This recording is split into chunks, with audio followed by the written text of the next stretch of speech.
Share this live, everybody. Share this live. If you would.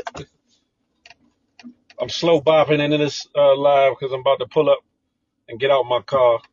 So the sound quality might change for half a second. DJ Murph, what's goody like the mob?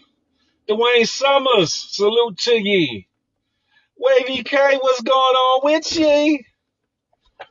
Always 757, I got to. Stay safe, stay woke, and stay dangerous at all times. Goddess J, what's goody like the mob? Craft by Tay, what's good with you? Doing up Ave or doing up Pave. What's goody like the mob?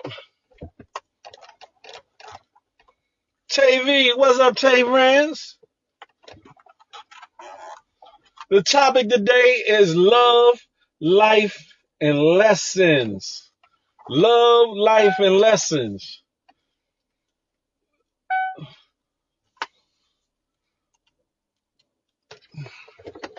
The man with the plan segued into an awesome topic that I think that we should dive into a little bit. Sam Unstoppable, yeah.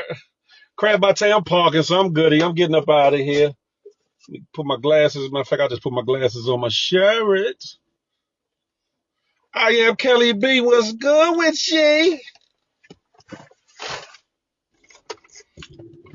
Like I said,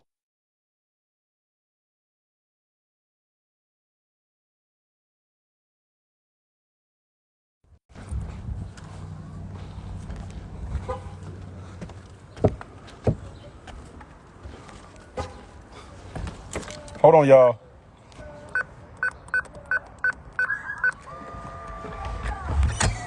Back up.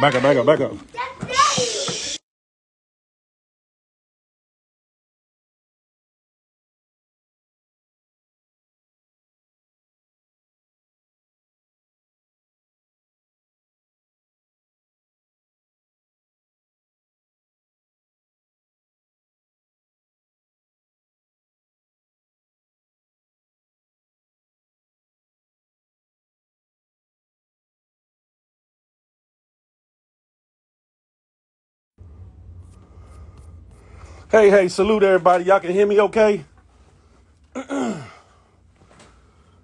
Whew.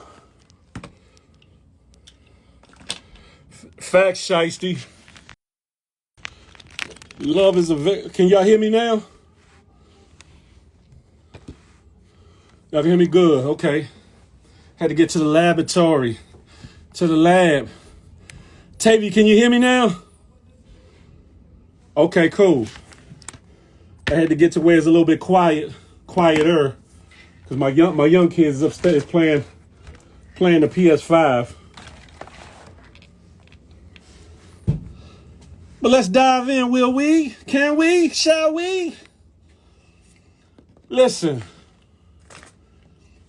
people look down on and look funny towards acts of kindness. I know Money Minded Capo said breathe. I already sanitized my hands though, Mercedes. And I ain't touching that but my phone and my office. Don't nobody be in here. But yeah, not tired. But anyway, if y'all would share this live, let's get some more people in here. But people look down on acts of kindness. They see kindness as a form of weakness, especially when it's something done for something of the opposite sex. Because of the stigma that if you do something for the opposite sex, that there has to be sex involved, or there has to be a motive of wanting to have sex involved. Hey, gossip heifers, which ain't always the case. And I'm gonna use my situation as a prime example, right? You know what I'm talking about? People are quick to talk about the fact that I, philanthropically flew Cariel to the first interrogation room, to where she got a little shining pub there. Hey, And they are, oh, you a simp, oh, she using you, oh, da, da. Now, mind you, she didn't even know nothing about the plan for the flights, the flight itself. I reached out to her after talking with Flip on the live that I was on, excuse me for using his name, for talking to the man with the master plan on the live that I was on, you know what I'm saying, at the time. And I kept saying that she need to be there because she got something to offer. Now, mind you, if we rewind the tape, I offered King Me Now $500 to come to the New York show because I saw something in him. Hella funny. I knew he would entertain the crowd, etc., etc. But you don't hear nobody talking about, oh, you simping for that dude or this, that, and the third. Why? Because I'm not gay. I'm not LBGTQ plus 5As or whatever the case may be. I'm none of that. But people forget about that to understand my character when it comes to seeing something in people and wanting to put them in position to bless them. Hey, Nikki White Chocolate. I was there. You talk about facts. And so it's funny. Panic, salute. So it's funny and it's weird that y'all can hone in on the fact that I spent roughly just a little over that $5 to fly her from where she was at to Atlanta to do something that might change her future. That still might change her future. Because here we are talking about her today, right? Whether she's a part of this interrogation room or part of the next one or part of the third one or whatever. She's made a mark on this platform in some shape or form because we're talking about her, right? But can ignore the fact that I was trying to look out for a brother that I thought it was a monetary issue as to why he wasn't coming out to the New York show. Now, mind you, I would have rather have, had that conversation and made that happen behind the scenes because I'd rather be quiet about what I do and what I don't do. Yes, I'll be up here and I'm with the bullshiggery and the shenanigans, but I'm more of a private person in that area. A more private person when it comes to relationships and things of that nature. There's a lot of things that I hold up here that won't never see the light of day about myself and about a lot of other people. I got a vault of secrets and knowledge that it ain't no purpose for it to come out. However, and I know a lot of y'all just be trolling for the shits and giggles and all that. I get it. Some of it be funny as hell too. Because y'all be reaching, but I get it also because y'all intrigued, y'all interested, y'all wondering what is it? What's going on with them? What's going on with Phil? What's going on with her? She using him? He tricking? She playing with his heart? He trying to get him some twist naive? What's going on? They can't just be friends. Salute, Carriel. They can't just be friends. They definitely can't be nothing more because she's this age and he's that age. Even though half of y'all in here claim to be Christians, and if you were Christians, you'd understand biblically women were a lot younger than a lot of the men they were with. Let's talk about it.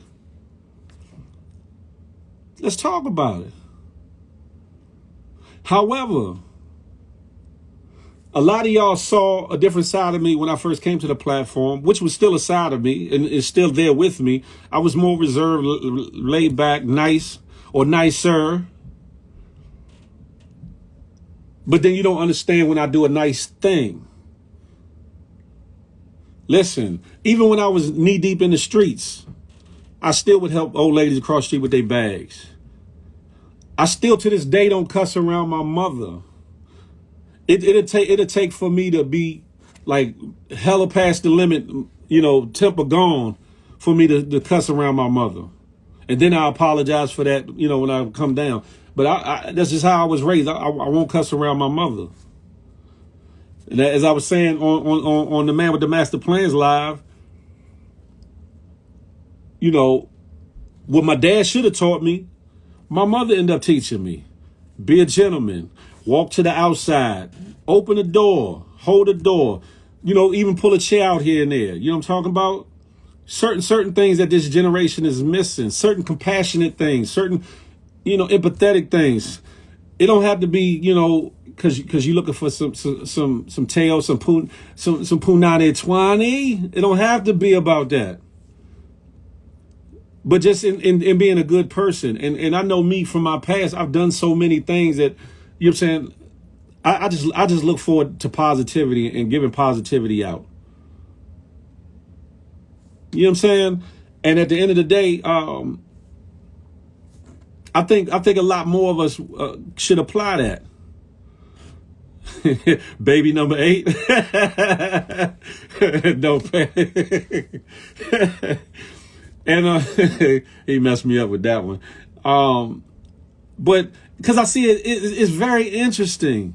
Because I don't know the dynamics of the people that are gifting these VIPs positions into the warehouse situation either. And I could assume or speculate, but it looked a little bit like maybe my philanthropic attitude or mindset is rubbing off on some people, or is it? Or are they doing it with certain intentions? Or are they trying to butter the biscuit to get to the, you know what I'm talking about? But at the end of the day, you know what I'm talking about? We gotta rethink what love is, like real love. Because real love is deeper than, girl, I love you. I want to be with you the rest of my life, and da da da. Love on an agape level is different. Love on agape level is different. It means doing something for somebody, not looking for nothing in return. I mean, when I say nothing, I mean nothing in return. And then if it comes back to you, so be it. But if you that's like you go to a traffic light and there's somebody out there on the corner asking for money or whatever. Now I use my discernment as to whether I'm going to give them money or not, because some people be out there faking. And some people out there rightfully need the money. But if you, from your heart, give them money, you're not looking for nothing in return from that person. You letting that money go in good faith that, is being blessed into the person that needs it. And, the world works in mysterious ways. God works in mysterious ways to where that energy is reciprocated. It's full circle. You know what I'm talking about? You just like, how they say everything happens for a reason. What you do comes back to you. You know what I'm saying? About karma. Things come back. They might not necessarily come back exactly how you put them out, but they come back. So, a lot of y'all, some of y'all are for it. Some of y'all are against it. Some of y'all, just inquisitive. Some of y'all just downright hating. It's a lot of everything, and I get it. It's human nature. I get it. But at the end of the day, I can tell you one thing she can't say, that I wasn't ever genuine in anything I've said or done. I can guarantee you that. I can guarantee she can say that I never overstepped my bounds or treated her less than the woman that she is. I can guarantee she said that. I can guarantee you she gave me no promises that have been broken or that can be broken. I can guarantee you that. The field that y'all see, good, bad, indifferent, corny, smart, old, whatever the case may be, I'm all that. But the meat of it is, pause, it's all me. At the end of the day, when you see me go off, that's a piece of me. When you see me smiling and just happy-go-lucky, that's a piece of me. When you see me quiet, that's a piece of me. When you see me maybe long-winded at times, that's a piece of me. With me, you get a lot in one package. But I'll never fake a fraud just to appease a female, a male, nobody. I'm gonna be me. And that's what gained me respect in the streets. Because no matter what I was into or what I chose to like or dislike, one thing they knew about Phil, no matter how we felt about it, Phil was always going to be Phil. Like I said, I used to rap and break dance when it really wasn't even cool to do that in D.C. It's a lot I used to do. I used to be, I used to sing in school, sing, the talent shows and all that. And some dudes used to hate it because their girls would be, liking it. But at the end of the day, they respected it because no matter what they thought, I was always me. Timon, I might be long with it all the time, but sometimes you can't race to the. Sometimes you can't race to the end of where knowledge is taking you to. Sometimes you got to walk through it. Sometimes it has to be received slow so that it can be digested better too. 6 Mile facts. Phil can speak water out of a bottle. Listen, we all have to reassess things because in this day and age, one, communication is lacking. Two, viable, true friendships and new relationships are lacking. You wonder why divorce rates are at an all-time high, and childhood as well as adolescent depression is at all-time highs, because the way we interact one with another is artificial. We do it through this. Now, this is more personal by talking like this, especially if it was somebody else up here with me. That's more personal than just the texting or leaving a Snapchat, leaving a snap, or whatever the case may be. But that's how a lot of us move. No, I'm not 59 years old. I'm 49. I'll be 50 in December. Let's be clear. However, and yeah, I'm scruffy right now, but I still look younger than most of the people that look 10, 15 years younger than me. Let's be clear. Weight and all, I still move. I move quicker and lighter than most people half my weight. Let's be clear. Let's be clear. Knock on wood and everything else. Outside of my allergies and all that and catching COVID for a minute, I ain't really had too many health issues. At my biggest, well, I had a hip situation. I got injured and I had to have surgery. But other than that, I'm good money. No, 50 and 60 is not the same thing. 50 is 50 and 60 is 60. Let's be clear. But when I get to 60, God willing, I'm going to say, yeah, that's me. Let's be clear.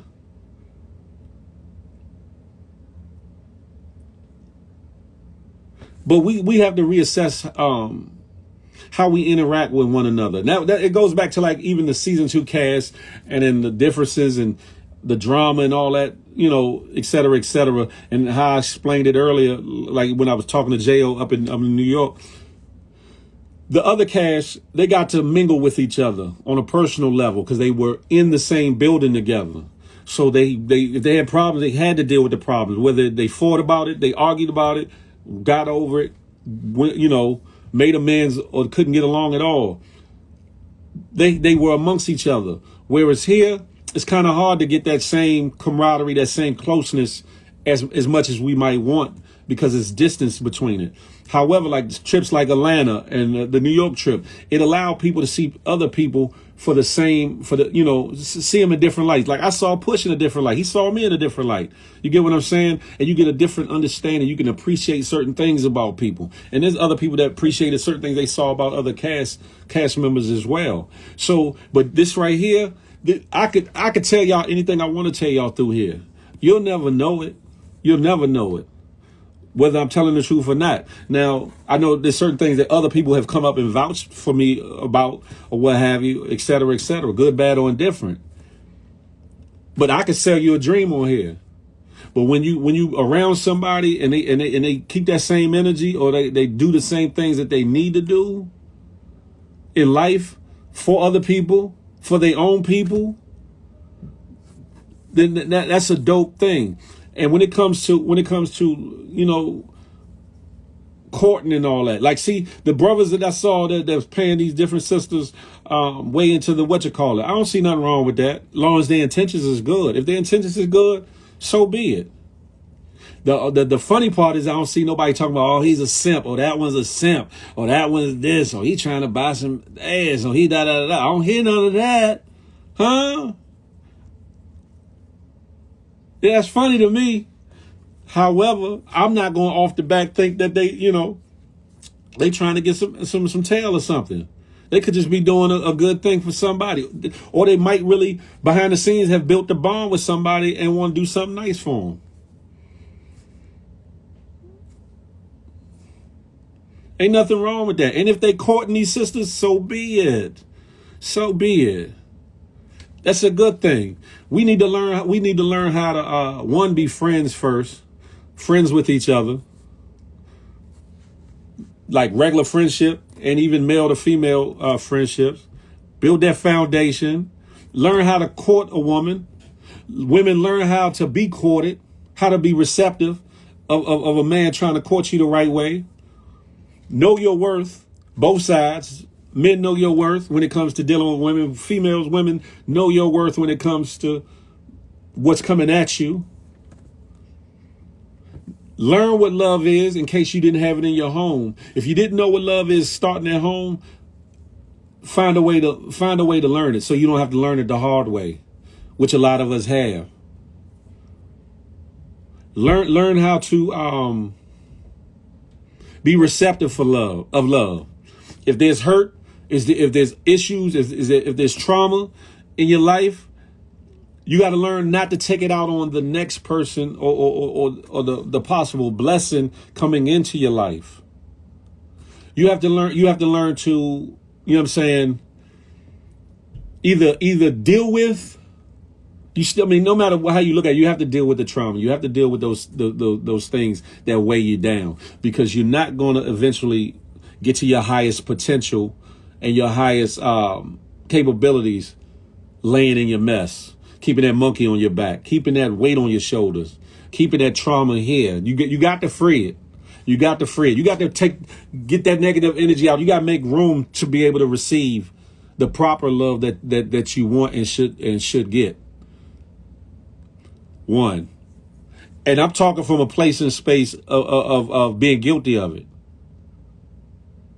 Because I've been in long relationships. I failed. So I'm no better than nobody else. I'm just a little wiser now, and I move a little bit differently. And I know what I like, and I know what I want, and I know what I don't want. And I'm not for wasting nobody's time, and I don't want nobody to waste my time. You know what I'm saying? So I give out what I want to receive back when I'm looking to receive something back. Like if I give somebody something wholeheartedly, I'm not looking for nothing in return. That's like when you loan somebody some money. Don't loan nobody nothing that you ain't willing to never see again. Because in life, a lot of things happen. Death. The person you loan the money to can die at an instant, whether it be natural, unnatural, circumstances, whatever. They can run off with the money, you know what I'm saying? Or they might take a little bit longer paying you back. Or, you know, in some cases, they pay you back right away. But you got to be willing to lose the money you give out in a loan. You must be willing to lose it. So that when it does come back, oh, you did right by me. Okay, cool. I know I can trust you in that thing or in that matter or whatever. Same with love. You never, nothing ventured is nothing gained. If you're not willing to put love out there and take the chance on the fact that you might not get it back, you might not win, this might not be the one, you know, this might not be my soulmate or da-da-da-da, you'll never gain any of that because you stuck on go and you're operating in a spirit of fear.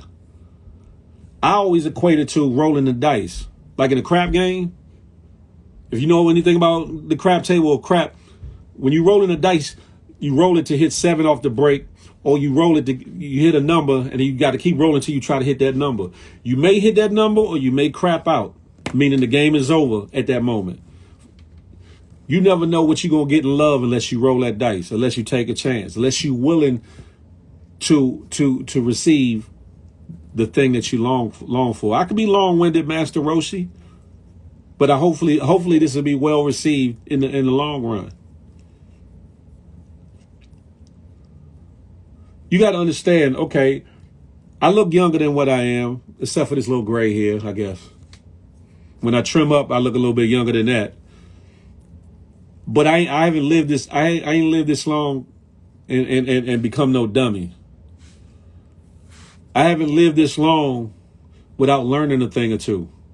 I haven't lived this long without stumbling, falling, bumping my head, scraping my knees and my elbows, you know, in life.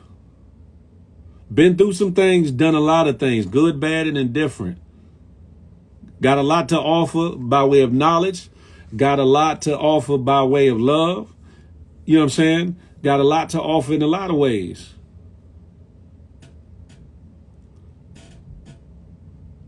But I also learned how to use my discernment. When I was younger, I've been had discernment in the gut instinct, but a lot of times I played the razor's edge, and I would know it wasn't right, or I knew something was going, and I still walked that fine line, just being young, dumb, and headstrong. Sometimes like living on the edge. I did. Whereas now I'm learning to stay in tune to what the gut is saying, what your intuition is saying, and tapping into that in how I move.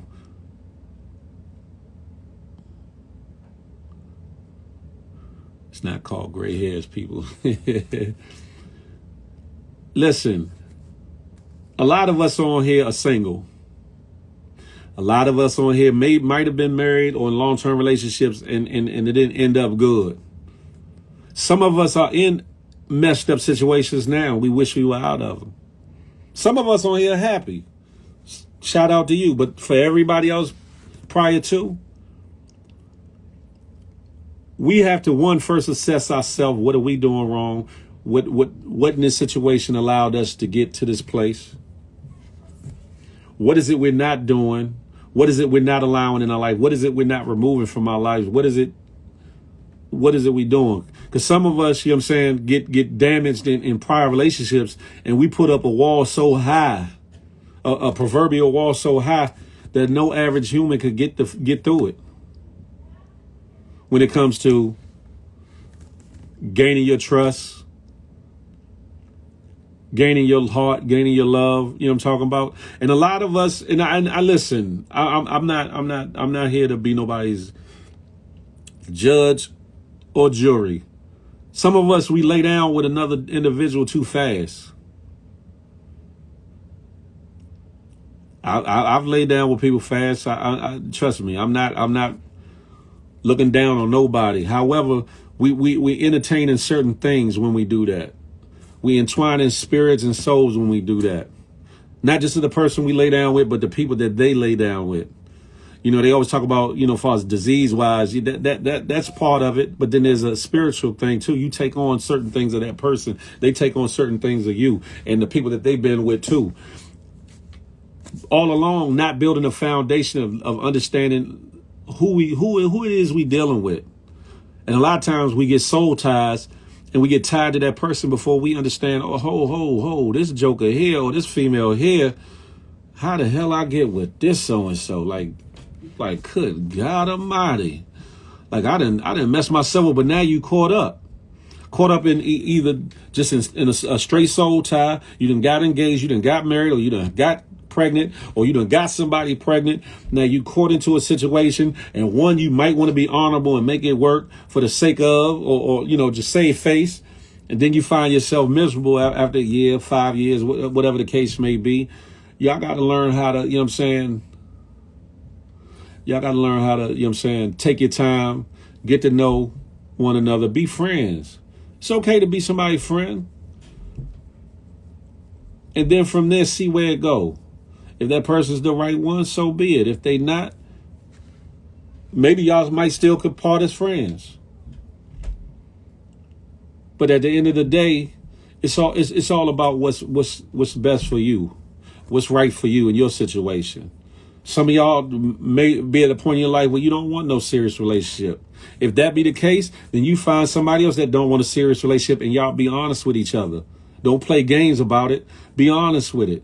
And you'll be surprised how many people will rock with that, because they might want to just have a little something, but at the same time, they don't want to be tied down into a full-on relationship. Just be honest. Without honesty, you ain't got nothing, no way. Friendship, relationship, situationship, nothing. You just got a bunch of bullshittery. Let's keep it 1,000.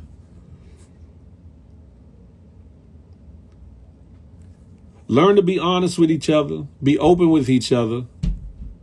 Don't be afraid. Now trust has to be earned. Don't be so trusting that you go into a friendship, relationship, or anything and just pour your soul out.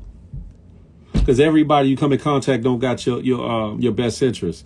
Even subconsciously. Some people, it ain't overt, but sometimes people are dealing with their own spirits and demons and things that make them not the right person, especially in that moment, to just expose all your business. But it has to be earned. It has to be earned. But don't be afraid to allow somebody to earn that respect. A lot of us say, yeah, we want love. We want the love of our life. We want to live happily ever after. We want to live with the house with the picket fence, have these kids, and oh Lord, just retire together and be like the old couples we see on videos and But are we prepared for that? Are we ready for that? Are we willing to give out what's necessary to get it and sustain it? Are we willing to receive it, do what it takes to hold it? These are questions you got to ask yourself.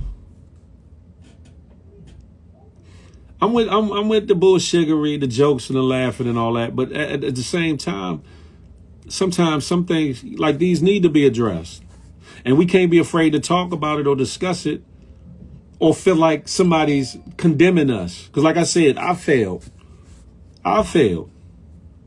but I took time. After my last knee bruising to work on me, the maintain dealing with my kids. You know what I'm talking about, and put that first, and get us some paper.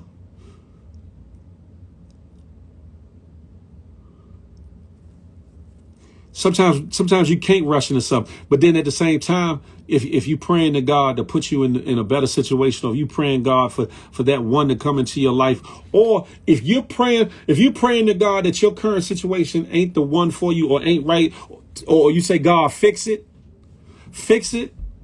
then you have to be open and willing to receive the answer, the solution, the one that's coming. You have to be willing to say, you know what, God, I don't know if this is it, but I'm gonna let you do what you need to do. I'm a little fearful, but I'm not gonna operate in the spirit of fear. I'm gonna operate in the spirit of faith, and I'm gonna see what come of it. I'm gonna stay awake. I'm gonna be vigilant, watchful, but I'm gonna see where this go, God, and walk with it. Walk with it. Walk with it till you see it ain't right. Then when it ain't right, you turn and you run from it. But at the end of the day, if you ask for something, be prepared to receive what it is you're asking for. Just like with patience, a lot of us, Lord, give me patience. You don't know what the hell you're asking for when you ask that. Because one, in order to receive more patience, you got to go through more things that require your patience. We have to understand what it is we're asking for first and foremost, and be prepared to receive what it is that we get from it. You're in a bad relationship and you're trying to pray your way out of it. Sometimes the answer comes in strange and miraculous ways. If you're single and you're looking for, that void to be filled, you looking for your soulmate, you looking for your happily ever after, you gotta assess yourself and ask, where am I looking? 8.5 times out of 10, you ain't gonna find it in the club. You'll find her right now in the club. You'll find her for the night in the club. 8.5 times out of 10, you're not gonna find her forever in the club. There are certain circumstances where you can. I'm not gonna totally gate it all, but you're not gonna you got to understand that if you want better, you do better, and you place yourself in position and in places and around people where you can do better, where better can come to you, where you can receive better.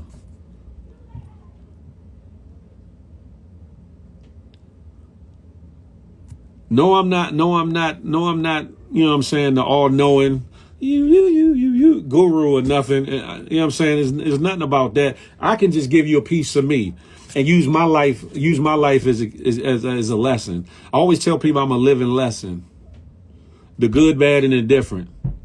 Not glorifying none of the dumb shit I done in my life, but at the same time letting you know where I've been in my life.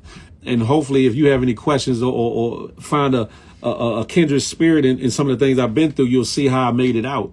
Listen to how I made it around it, how I got over before going under. Those are the reasons why I talk the way I talk. I move the way I move. You know what I'm saying? etc. So sometimes it can come off a little long-winded. Sometimes it can come off a little, you know what I'm saying, I ain't gonna say braggadocio, but I talk about my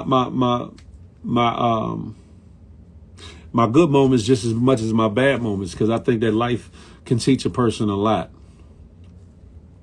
And my only thing is, I hope that it gets received by whoever needs to receive it. Like now, it's 128 people in here.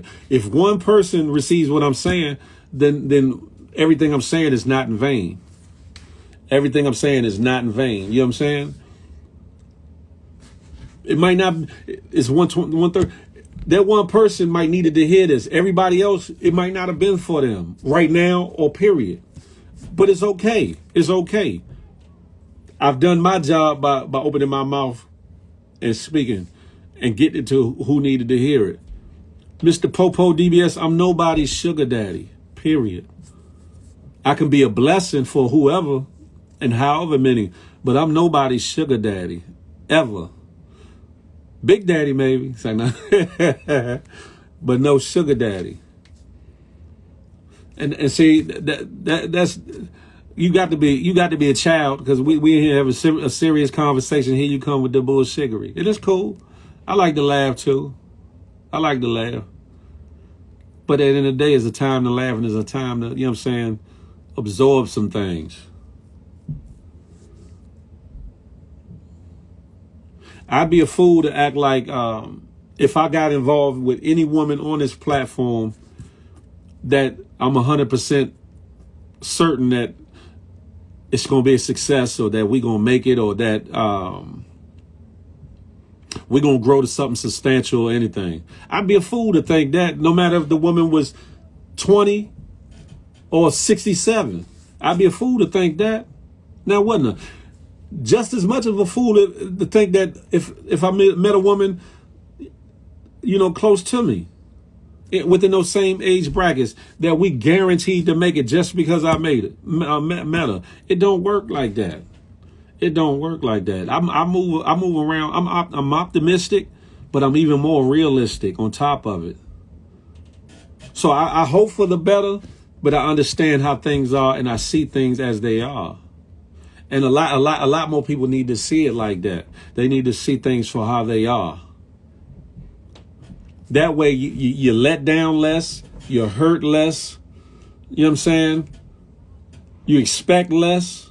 You expect more in the way of respect, et cetera, but you expect less of the bullshit. You know, you're not over, like, yeah, I expect the world from this guy, and then, you know what I'm saying, he can't give you but what he can give you, and then you feel let down. Oh, that brother ain't about nothing, or that girl ain't about. Nah. You got to take a realistic approach to, you know what I'm saying, life, love, and everything in between. Tanya Ching, you know why I brush a lot of stuff off? Because when I was little, I used to have a temper problem, a real bad one. That's why me and Flip have a lot of similarities in some ways. I had a real bad temper. My mother tried to get me counseling, help, all that shit. None of that shit worked. I sat down around about the 5th grade, 6th grade, somewhere off in there, and had a one-on-one with myself and said things need to be different. And I started applying it and being a little different. Now, as I got a little bit older, I, you know, got a little more rambunctious in the streets and this, that, and the third, but it still wasn't all temper-based like when I was younger. When I was younger, I used to fight teachers. I used to fight anything. Wouldn't care. But I brush things off because it's more important things. It's more serious things in life. And to sit there worrying and being in your problems and being in bullshit don't mean nothing. Now what? I'm in the shit. I'm in the mess. I got the problem. I got the, you know, the trouble, the tribulation. What am I do? Let's get to the solution. Let's get through it. Let's get over it. Let's get around it. Let's push. Let's keep moving. That's where I'm at. So yeah, I brush a lot of stuff off because a lot of stuff, and I got a great sense of humor. I got a great sense of humor, and I love a joke. I don't care if it's about me or not. If it's funny, I'ma laugh. Even about myself. If you my friend and somebody say a joke about you and it's funny, I'ma laugh. You might not like the fact I'm laughing at you, but if it's about me, I'ma laugh too. Shoot, I'm equal opportunity laugher. But it's so much more. I've done seen so many lose their life in different ways that some things you have to brush off. You have to. Some things you can't brush off, but some things you have to brush off. Gully life, I later as I got older, I think it was the lack of my father being around. You know what I'm saying? You know, at a time when mom, you know, tried to give it all that she could, and things just not being enough at the moment. You know what I'm saying? That, along with me, I was just a mischievous, rambunctious kid. You know, so I had to take stock of some things. It just what it wasn't until I was like a little bit like even older that I realized that, you know, the relationship and the lack thereof with my father or my dad played in a lot of things or whatever. And then like my oldest son or whatever, my oldest two, you know what I'm saying? I had, especially my oldest son, I had to learn how to be a father on the fly. I ain't know nothing about it. I had different males in my life or whatever. A lot of them were, you know what I'm saying, street orientated. Couple were righteous people like my grandfather, you know what I'm saying? There's a couple other people.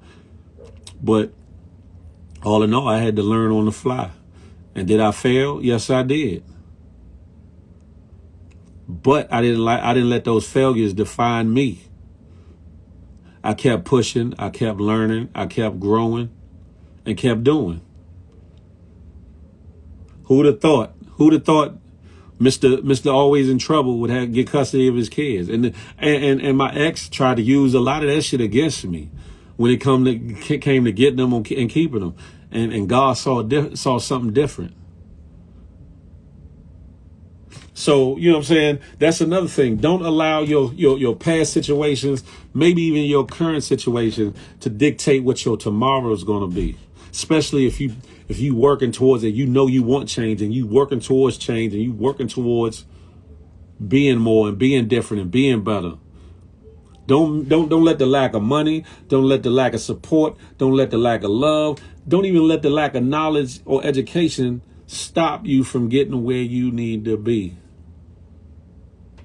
Work on doing the things that get you in a better position, more knowledgeable. Get around somebody that can give you the proper attention, love-wise, or whatever the case may be. Just avail yourself for better. And the issues of your past and or present will become a thing of the past.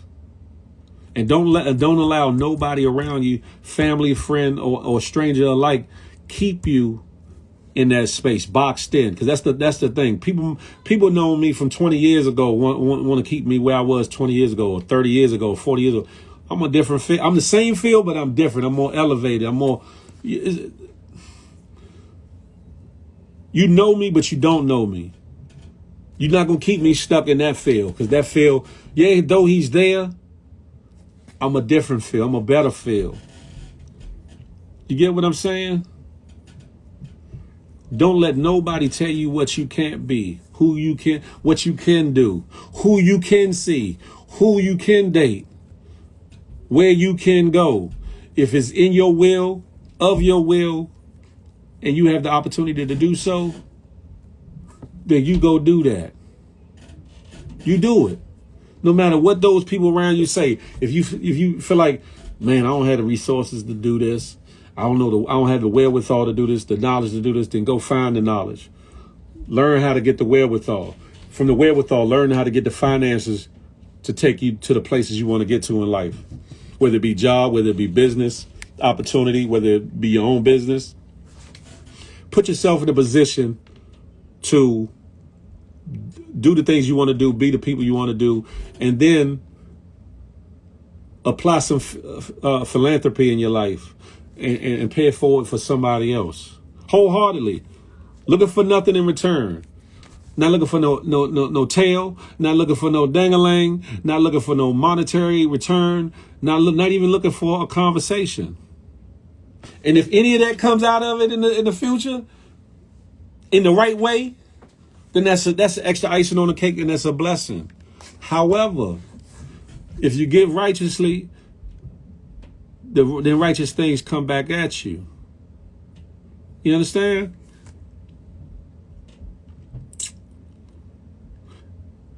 And you know, we make jokes about this one or that one, myself included, and everybody else, when it comes to, ooh, he liked this person or she liked that person or da da da da da. Encourage people. Encourage people. Encourage people. Some people might feel like they damaged goods. They might like somebody or find an interest in somebody, but feel like they damaged goods and are afraid to either approach the other person or be approached by another person. Encourage somebody. Not into no foolishness. Don't encourage them to get with no bullshit. Don't encourage them, you know what I'm saying, to jump out a window. But encourage them to maneuver the right way and be receptive. Because you never know. Mr. Right might be right there. Mrs. Right, Miss All I Need to Get By might be right there. Sometimes we blind ourselves. We put the wool over our own eyes. The blinders on where we can't see the blessings that God got for us right before our face. And then wonder why, like, damn, Lord, why me? Why am I still stuck in this bullshiggery? Damn, why me, Lord? Why I can't find no one? Why they always finding who they, you know, why they always got somebody? Or why this one, da da da. Sometimes we stand in our own way. We put our foot proverbially in our mouth and our ass at the same time and then wonder why we tumbling downhill looking stupid.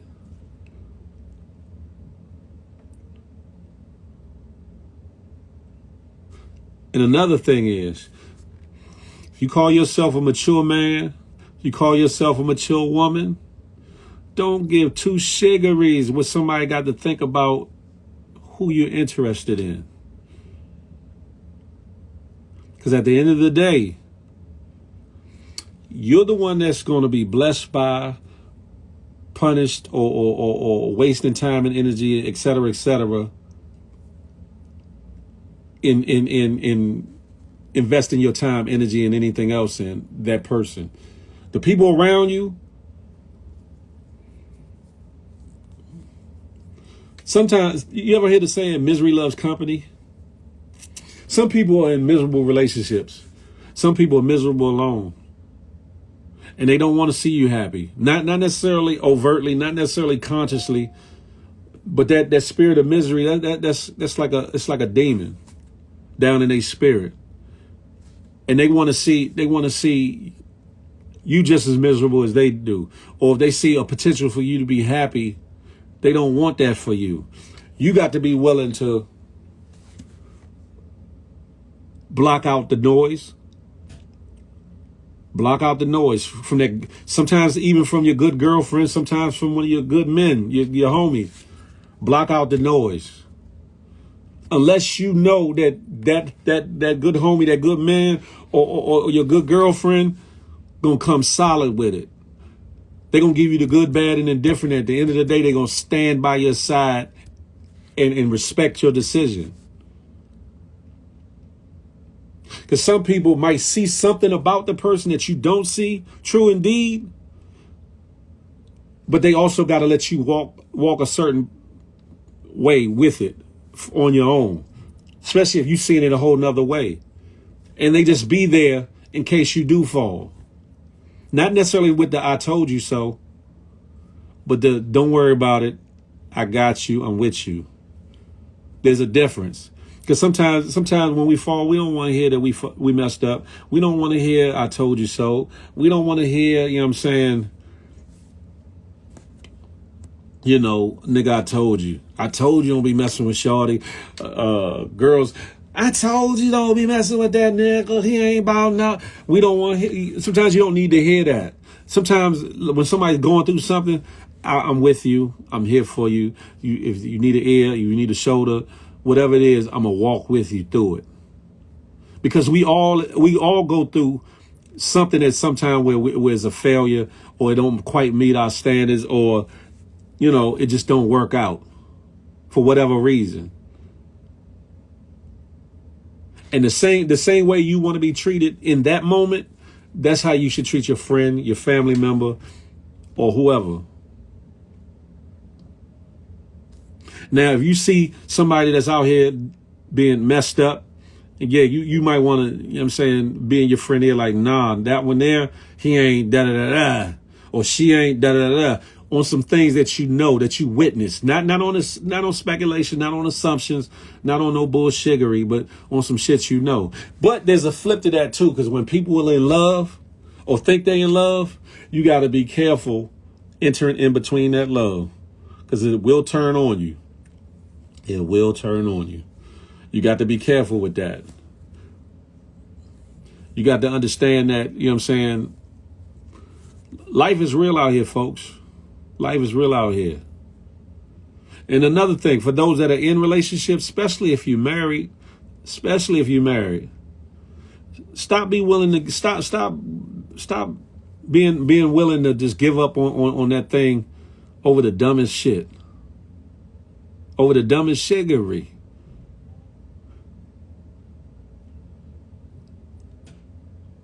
Sometimes relationships break. Sometimes marriages dissolve over the, I ain't gonna say the smallest things, but minute in the bigger scale of the things that maybe should break it apart. Which goes to show that maybe there was no strong foundation there for him to giddy up. And if there is no strong foundation, then soon that house is going to fall anyway. You do have an opportunity to repair that house, repair that foundation, but it's going to take two to do that work. But if you do the work from the beginning on a friendship level, then that foundation becomes that much more stronger to hold that house up, even when the storms come, the turbulence, the tribulations, the trials, because that's the thing. Everything in life that's worth having is worth working at and having. But nobody said it's going to be easy. Nobody said it's just going to be peaches and cream. Nobody said it's going to be a fairy tale. It's going to come with the good, bad, and the difference. It's going to be days you ain't going to feel like dealing with him, or you ain't going to feel like dealing with her, or you're not feeling them on this day, or you mad about something they said or did, or whoop, whoop, whoop. Be willing to work at it. And even more than that, stop looking for Mr. Perfect. Stop looking for Mrs. Perfect. That ain't out here. That ain't out here. Decide what you can deal with in bad qualities or bad habits, and decide what you can't deal with in bad qualities or bad habits, and find out what's perfect for you. Because we all got our bullshit. We all got our bad habits, male and female both. It's something about all of us that get on the other one's last nerve, but it's something about that man, it's something about that woman that I just don't want to let them go because I love them. Distinguish between those bad qualities that you can accept, deal with, not necessarily because you think you're going to change them or it's going to change, but that you can deal with as they are. And if they change for the better, so be it. That's even more blessing. But deal with them as they are, and settle in the fact like, okay, this person is how they are. I know it. So I'm not, you know what I'm saying? I can deal with that. And you move forward with that.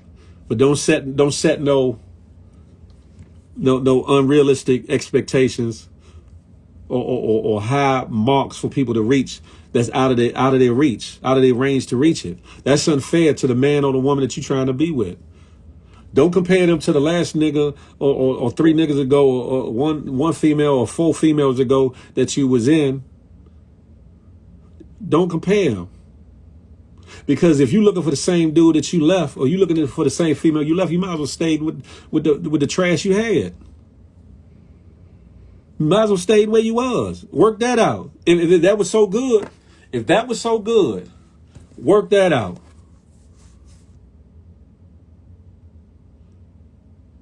But if you want what God got for you, what you should be with,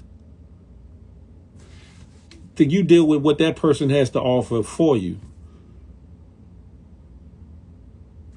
Can I deal with his long-windedness?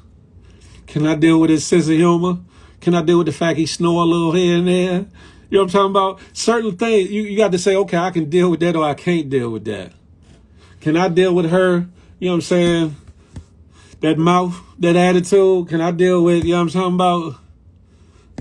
Whatever shortcomings she might have, she good money. I can deal with that. I can live with that. then you deal with that on face value. You deal with it on face value. Why am I shit stuck? You deal with it on face value and build something real, build something tangible, realistic. A lot of times we trying to build a fantasy. Sometimes we trying to build shit that ain't meant for us or meant for us.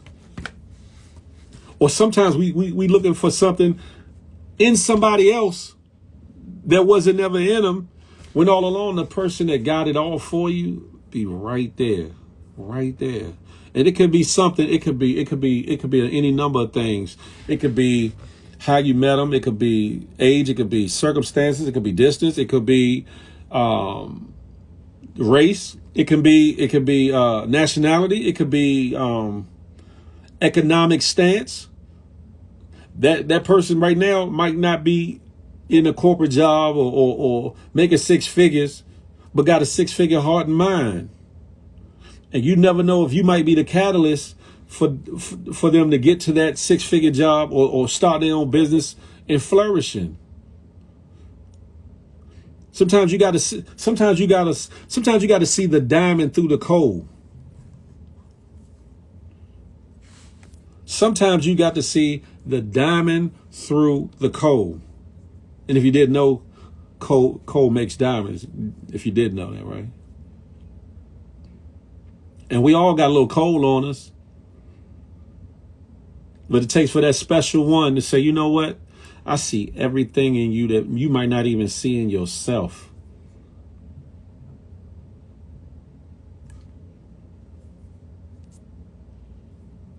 And just be that person, be there for that person in friendship and in love and more.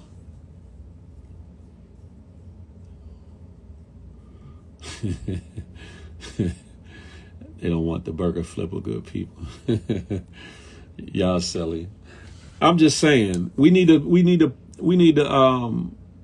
put more realistic expectations on love, on life, and learn lessons out of everything in between.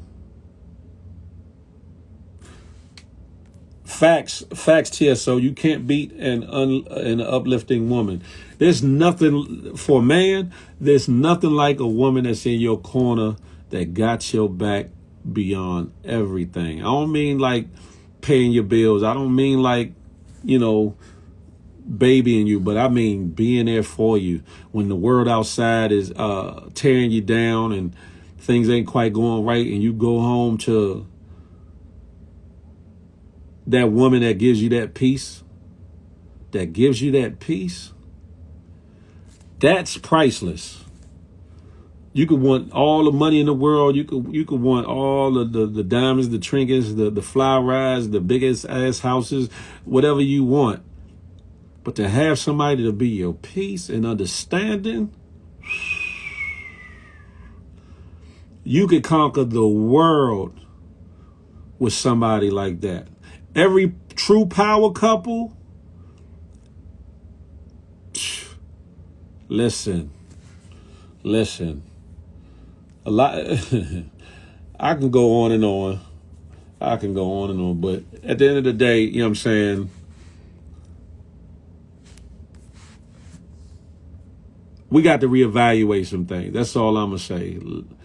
And I'm pretty sure you women can say the same thing in reverse. That man that just takes all the worry off your plate, makes you feel secure, make you feel like there's nothing we can't conquer. There's nobody that can touch us.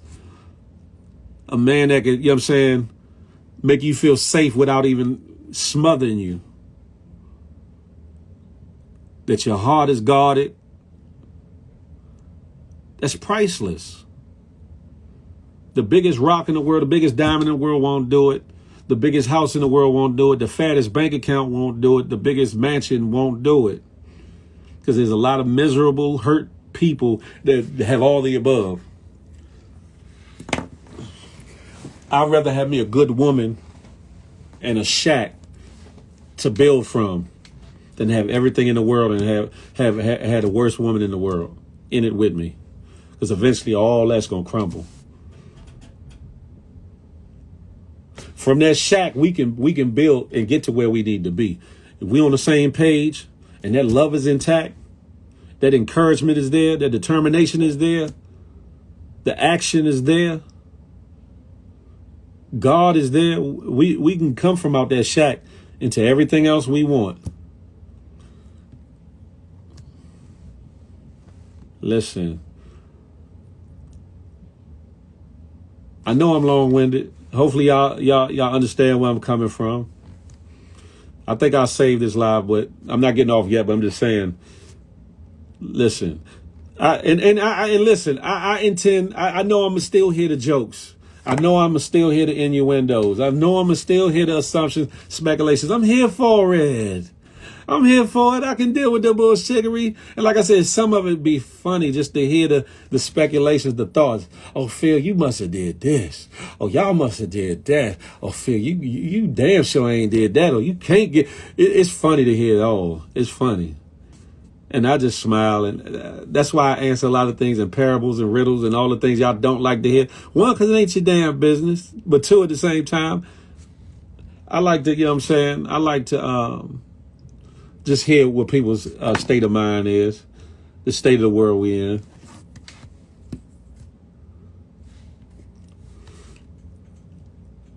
But it's interesting just to hear it. And I get it, because in this day and age, a lot of things don't work. A lot of relationships don't work. A lot of friendships ain't friendships. A lot of shit that seem real be faked in a mug. You know, a lot of this is a lot of fantasy. I get it. But every now and again, you come across somebody that's real. Every now and again, you come across something that's real. Every now and again, you come across what could be the catalyst to your future being different in a good way. For everything that's bad about the internet, social media, and everything else, there's some good things that come out of it too if you allow it. If you allow it, without being thirsty, without settling, without degrading yourself, to be seen, heard, liked on, loved.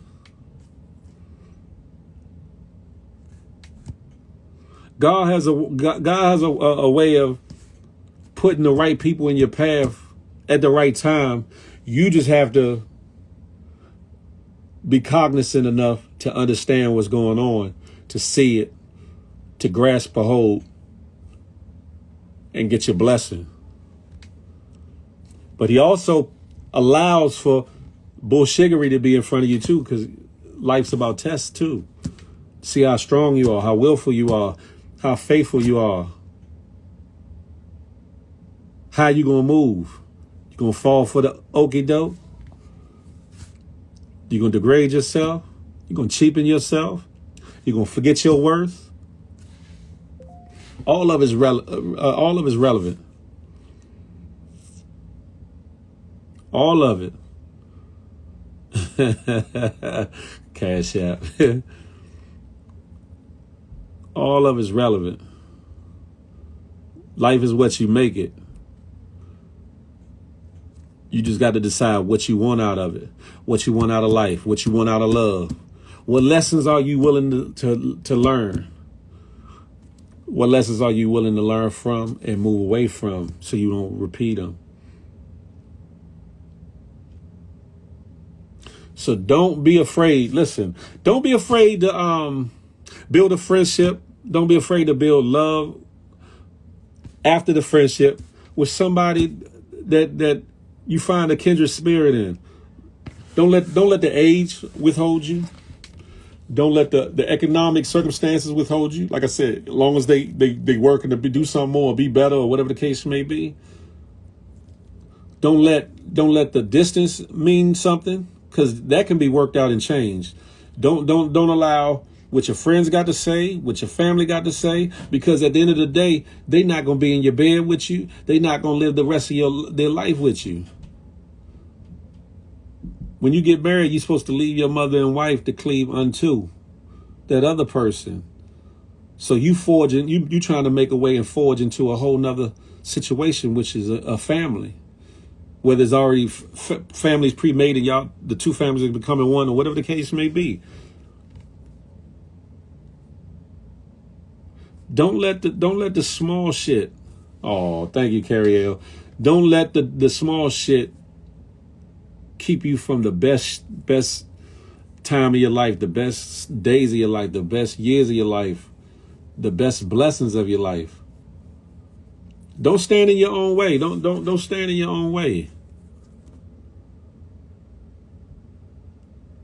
Especially if you say you want love. Especially if you say you want the happily ever after. Especially if you say, you tired of the bullshittery, niggas and the bullshittery broads that you've been dealing with. When you say that you want more, that your heart is yearning for more, and you want that special one, then you damn sure have to, one, like I said, be ready for it. Two, be willing to receive it. Three, be willing to give it back. Iceberg Slip said, "I need love." Yeah. Why I'm hearing LL Cool J when you when you type that? When I'm alone in my room, sometimes I stare at the wall. In the back of my mind, I hear my conscience call. Phil Betha. Listen, like I said, I'm just a living lesson. I'm not perfect. When I speak my shit, I'm not speaking it from a place that I think I'm better than anybody. I'm still growing. I'm still progressing. I'm still learning. If you ever get to a place where you think you know it all and can't learn nothing else, you actually dumber than you really thought you was, or than you ever been. Because there's always something to learn out here. Always something to learn. Just Siri play I need. I'm just saying, listen, if y'all want to cam up, come talk to me. I done talked enough, ain't I? Let's dialogue. I've been, some about just shooting the shiggity for a good minute. I know y'all tired of hearing my mouth. I want to hear some other perspectives. Whether it's good, bad, or indifferent. If you disagree with anything I said, come talk about it. Let's dialogue.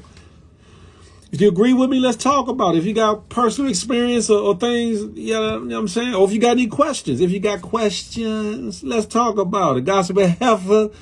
Make sure you wash it up here behind the back right there. Let's.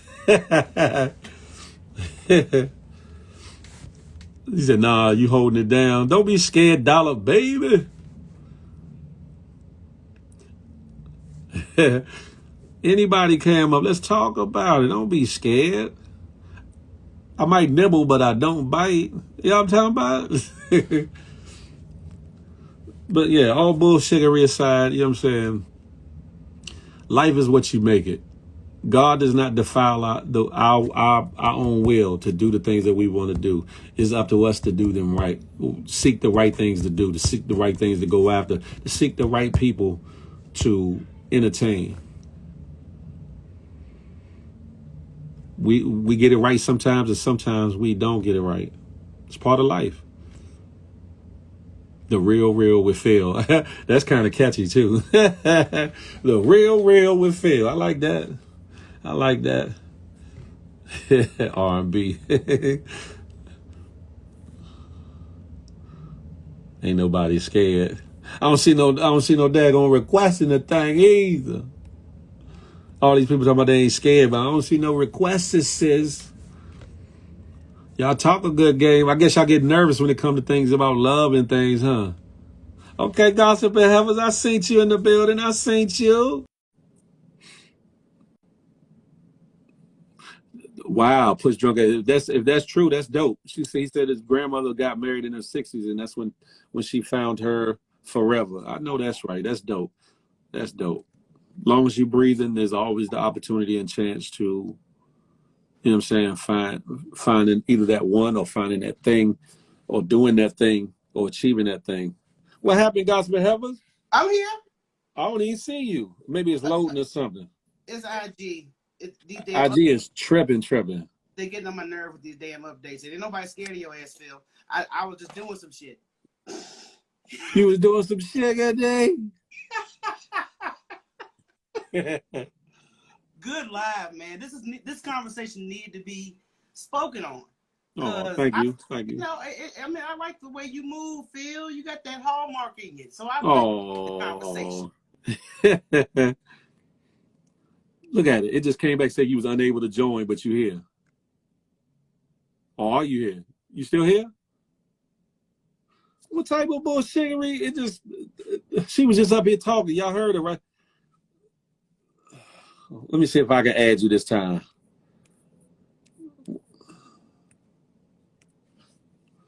IG is on some bullshit.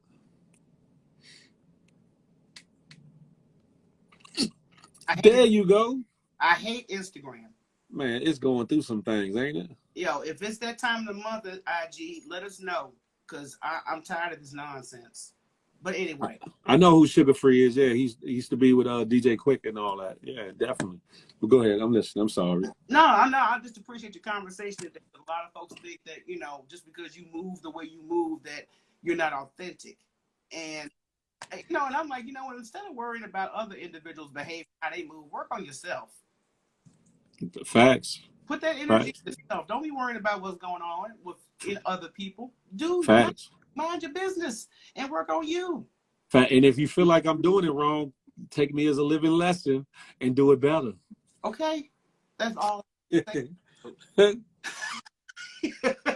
But I like that conversation, because a lot of folks think that because you were brought up a certain way to open doors and do stuff for the person. I'm just saying, people be tripping because that's something they're not used to.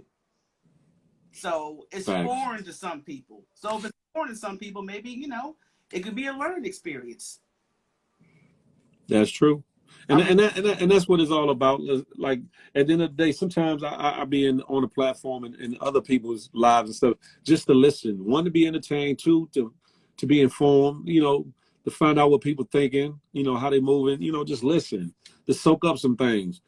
And people can't be afraid to do the same thing. Just listen, and sometimes just soak up what you need to soak up. If it's for you, if it's for you. If it ain't, then it ain't. But it might be somebody around you that it might be for.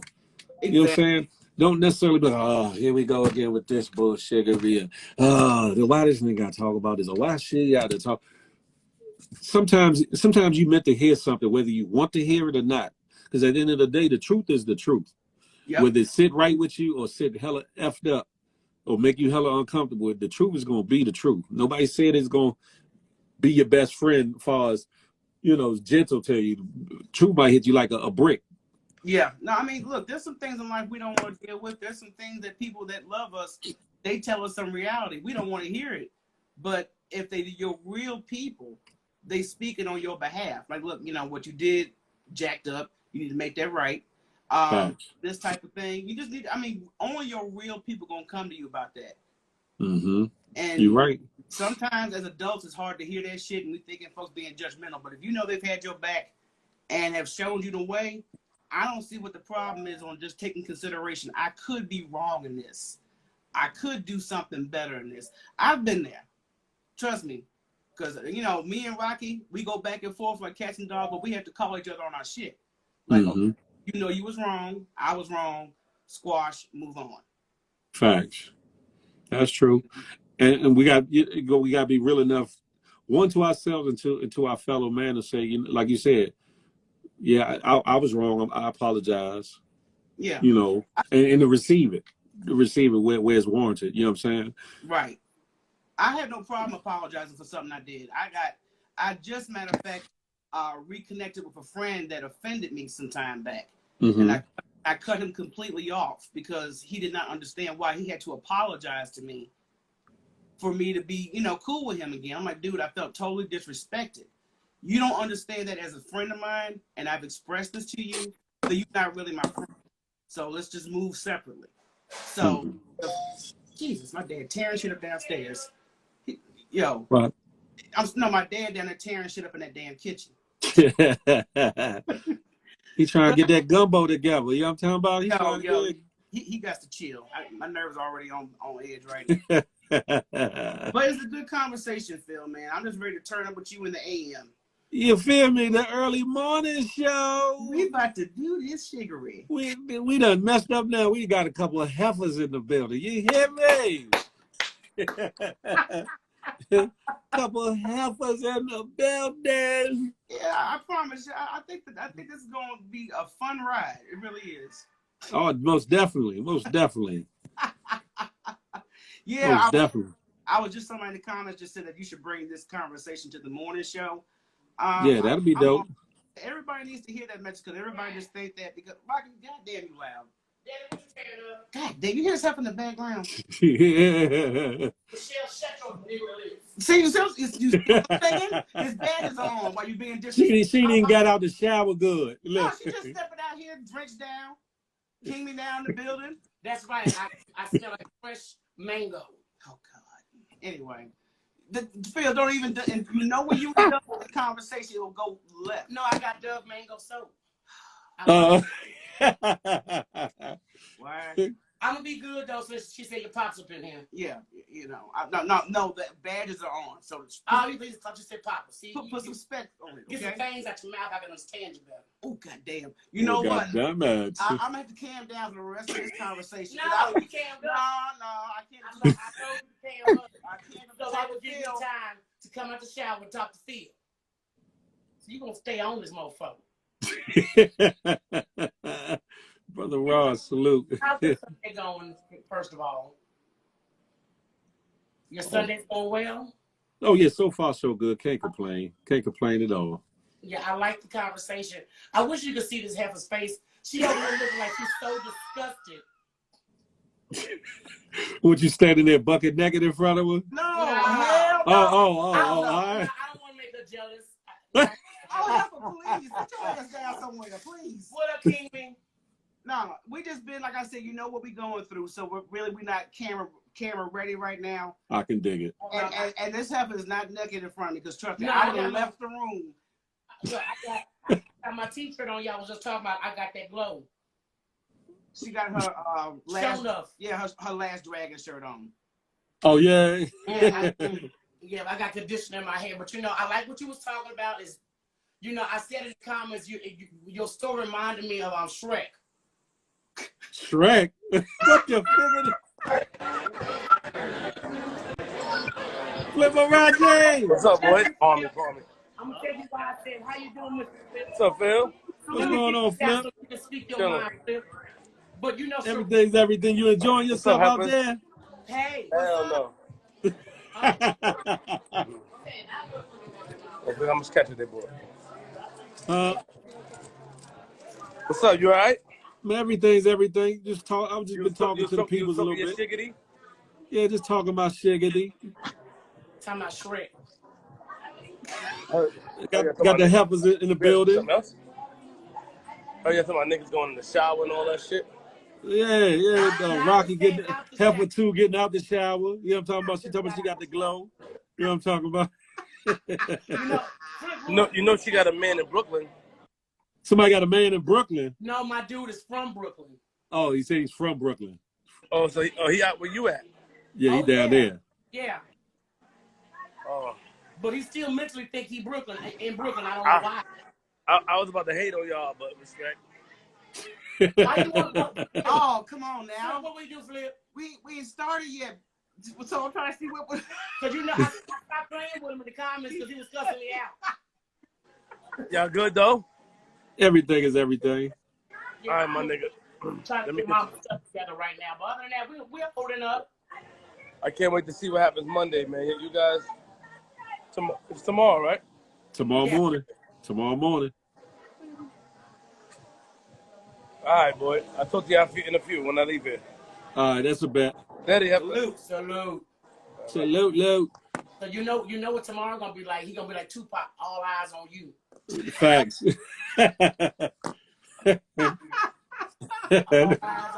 All eyes on you. Yeah, my dude from Brooklyn, y'all. Look, I love my East Coast men. I don't like dudes from the South. Sorry if y'all offend anybody from the South, but that's just how I feel. You say you don't like nobody from where? I don't like men from the South. She don't like Southern men. Oh, Southern men. It's the accent that bothers me. And the swag is different. The swag is totally different. Okay. Respect. Mm-hmm. I like that roughneck swag. So we bring this, you bringing this convo to the AM show so we can kind of take some. I've definitely tuned the full conversation. I can bring it over there. I can do that. You know what I'm saying? Yeah, but I never landed with my Shrek. Why I said it reminded me of Shrek. So go ahead. Yeah, tell us. Fiona thought she was gonna get a prince, but she ended up happy being a doggone what was it? Ogre. A ogre. Ogre, yeah. Yeah. So you never know where your happiness lies. It may lie in the swamp, my nigga.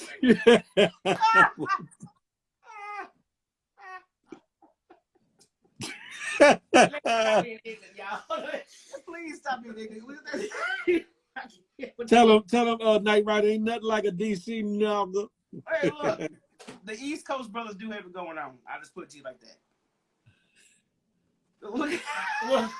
Hey, kick me now. You know we ready. We ready. We ready. You feel me? Mm-hmm. That's why I had to shampoo my hair so I could be cool. Anyway, we're gonna be bringing a little female flavor to the morning show. We definitely got a topic. Much needed. We definitely got a topic that y'all like to discuss quite often. The fellas like getting them picks from the ladies. So King said he got some. Okay, yeah, y'all always, so since y'all were being so judgmental on Friday's show, we got to bring the heat Monday. Okay. Okay, because y'all pictures don't be all that either now. So let's keep it 100. Oh, Shiggery. You hear that, King? They talking that bullshiggery. Sometimes I don't care enough though to see it. I'm like, what the hell is this? Okay. I like surprises too, though. I'm just throwing it out there. Mm. Oh yeah. Yeah, I don't like it when you said that, Phil. Is that so? Okay. Oh my God, you're a freaking mess. Yeah, but we're gonna try to visit that topic tomorrow. And I was like, y'all always, doing these comparisons on the. I don't want to get into detail here, but I was just taking notes about what was discussed. Look, damn that. You don't even know what we're talking about. We're talking about a topic that happened Friday. You were asleep. Oh, you didn't wake me up. That's why I was asleep. You thought I was Christopher. Don't wake me. That was going on. Yo, y'all just pray for me because I gotta deal with this energy 24/7. Let me tell you something. It's gonna be on 25 tomorrow morning. I'm the best thing that ever happened to her. Yeah, Phil. Just keep that look. That's exactly my expression right now. Okay, please. Facts. You know how boring her life would be without me. She'd be bored, man. She would have no life if it wasn't for her little sister. Oh, goddamn it! Did you come here with some bragging on yourself? Yeah. Well, look, let me shut the hell up. I want to say something. My sister is my best friend. See, I was gonna give the hoochie some praise. She's my best friend. Yeah, she alright. Damn me. I don't. You know what? Phil, I'm gonna talk to this loser. No, what I gotta do? What? Yeah, because I got to get some stuff done. But I just wanted to pop on Excellent Live. Looking forward to turning up in the morning with you and King Me Now. Likewise. Listen, I've been ready for the energy. You know what I'm saying? I just wanted to, make sure it was the right time for y'all. Again, condolences and things. Oh, thank you. Yeah, most definitely. The best thing for us to do is to keep working, keep pushing a little bit harder until we get this process. So, like I said, we appreciate everybody giving us a shout out, condolences. So thank y'all so much. But I'm going to see y'all in the AM on the early morning show. Off the early dinner mug. Okie dokie. Can't wait, y'all. Peace. Yay.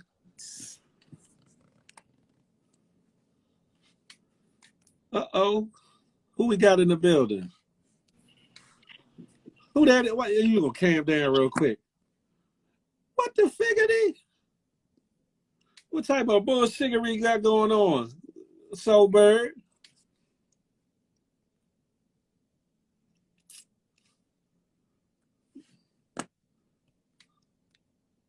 What the hell happened? I don't see no what you call us on here. You feel offended? Why, Keith? Rest up. Bando Fernando. What's goody, homie? What the hell? I can't even request nobody on this jump. Instagram is tripping.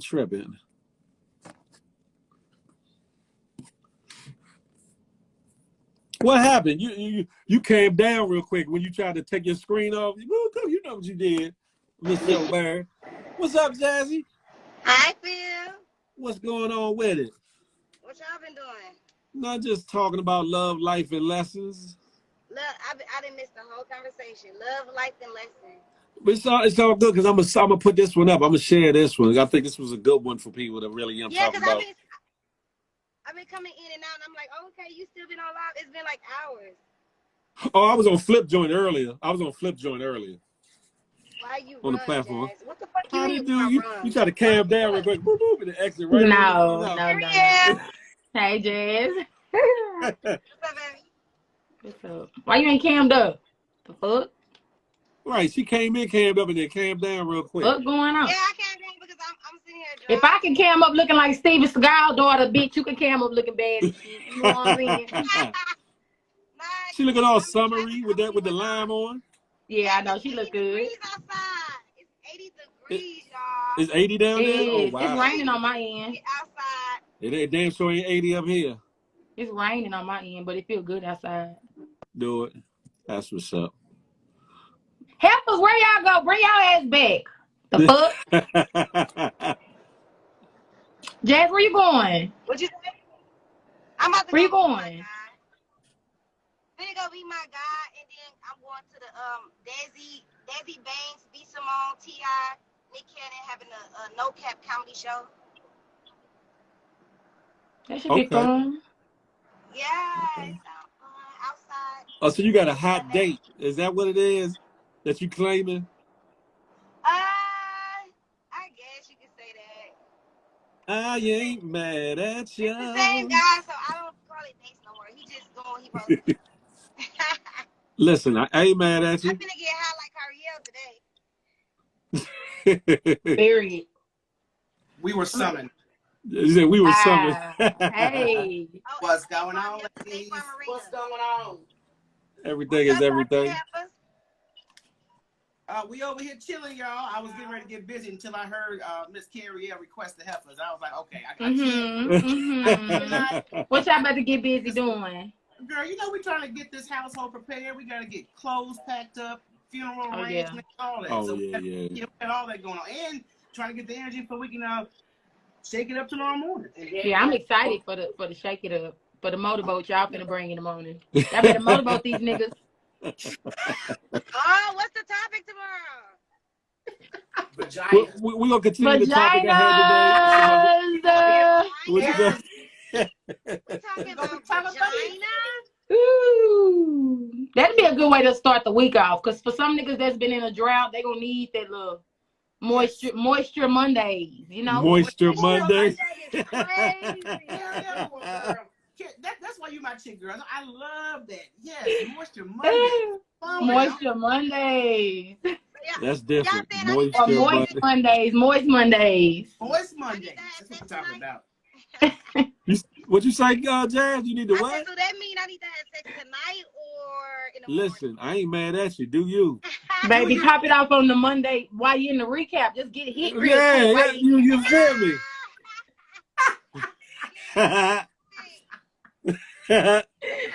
I'll just play. That'd be crazy. I'm talking about the swingaling. Oh no, we're gonna be bringing that up. We're bringing it up. Penises, you know, we love penises. Yes.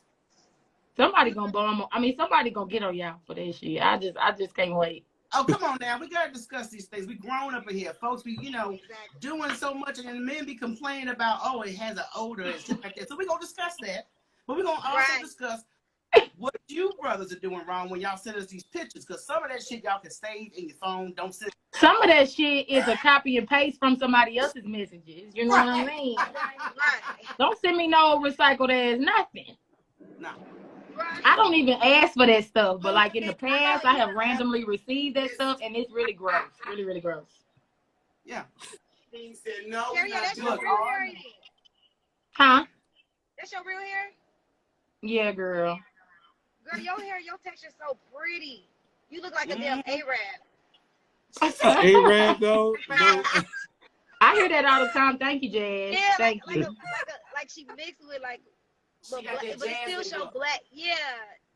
Just that Thank West y'all. Indian. No, hit That my West Indian. motherfucking car. I'ma get out and whoop your ass on this Sunday. Hey. It's giving Carrie L, because that's exactly how I be. It's giving. I'm rolling the window down to throw a Sprite bottle at your shit. It's giving. That's a little bit too much in all this chocolate. Oh my God. Thank you though, Jazz. I'm trying to work on my confidence and growing it out and stuff, you know, but you know, we're gonna figure it out. We'll figure it out. Real pretty. Cause I'm about to put some weave in it tonight. That's what's about to go down. I'm trying to tell you. I be trying to have about 30 minutes with it, but them 30 minutes be a long 30 minutes. You about to be unbelievable? Unbelievable. All right now. I can't get it. I'll be digging She myself looks out. Trini, yeah. It's Trini or Jamaican Indian. Yeah, you right. You right. I normally get like Ethiopian or you know, Dominican, Yeah. stuff like that. Some darker colored ethnicities and things. But I always tell them niggas I'm black. So You know what I mean? I open my mouth, you What gonna are hear you black. really? Feel me? She's Black She's Indian. really from a small country outside of Botswana. That's next to Madagascar. Next to You know what? So no, I'm just playing. My grandma was a pure Indian lady, so Indian, black. My mom's Nigerian, black, and Indian, and then it's some white up in there, but you know we're gonna leave it in the 2 percentile. Y'all know black coming all colors. Right. Factamundo. You know what I'm at, you know. But yeah, Sum that's it all up. mostly Indian. I say Indian. Yeah. I say Indian. I'm really trying to get them Indian. You know what I'm saying? I'm trying to get some. You trying to get them Indian coins, huh? Yeah, them Them Indian, them grants. I done went long without it. All my life I had to fight. I'm tired of fighting. Real. It's gonna be too early for grits for me, huh? It's time to get what's mine. You feel me? Some reciprocity. I'm just Period. saying. Yeah. Period.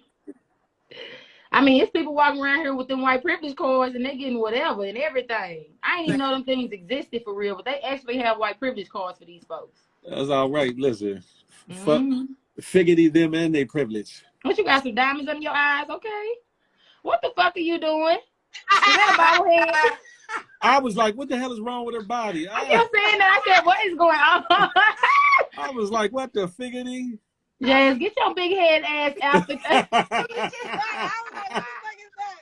I'm trying to find a nice filter, but I can't find one. Guess You don't need no filter. She was like this. Yeah, I was like, what? It was given that big head ass Mexican man that was up here earlier talking shit.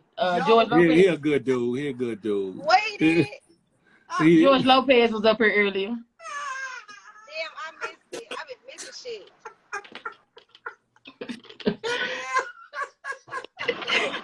Lord have mercy. We be having a whole lot of celebrities popping in. You know what I'm saying? Yo, I did see that. Yeah. I just respectfully keep my comments to myself. I was trying. I don't know. I have an impulse to talk about people. Like, I'm gonna tell you what me and my family used to do for a sport, and this is why I'm so fucked up. So y'all pray for me. But we literally used to wait for the BET Awards and shit, like the Auto Awards, really, Auto Award shows. And we would just pull up in front of the TV and sit down and have bonding over top of that motherfuckers. Like, it's probably dysfunctional that we did that, but we did it. We talked about everything. Everything from the look to the hook to the motherfucking shit. Whatever you did, we talked about it. And we, boy, what? No, that's I a don't know. bonding. That's a bonding activity because That was a bonding activity. we do You that know? over here tough. Mm-hmm. Yeah. We do it tough. We did it Yeah. tough. And it was like, we almost did it so tough, we had to reevaluate ourselves. Like, is this? What's going on? Something going on with you? Hated on the house. What's the biggest hater? In the house, yeah. Why am I the biggest hater? Who said that? I said Why you talking about? Oh. They said Jazz looked Trinidadian. I look Jazz Trinidadian, really? looked Dominican. Oh, you I think I look black. Oh my God. Oh shit. What's your ethnicity? Because I heard you say that you was something. Jazz, you in this phone. You gonna get you one of them window things. You got one of them window things? I got one, but it's like. Oh, you Haitian? I thought I heard you say that. Yeah, I'm Haitian and Indian. Okay. Oh, I think I remember you saying that. yeah, that's That's why my hair's so long, but I don't got that texture. I wish I had the texture.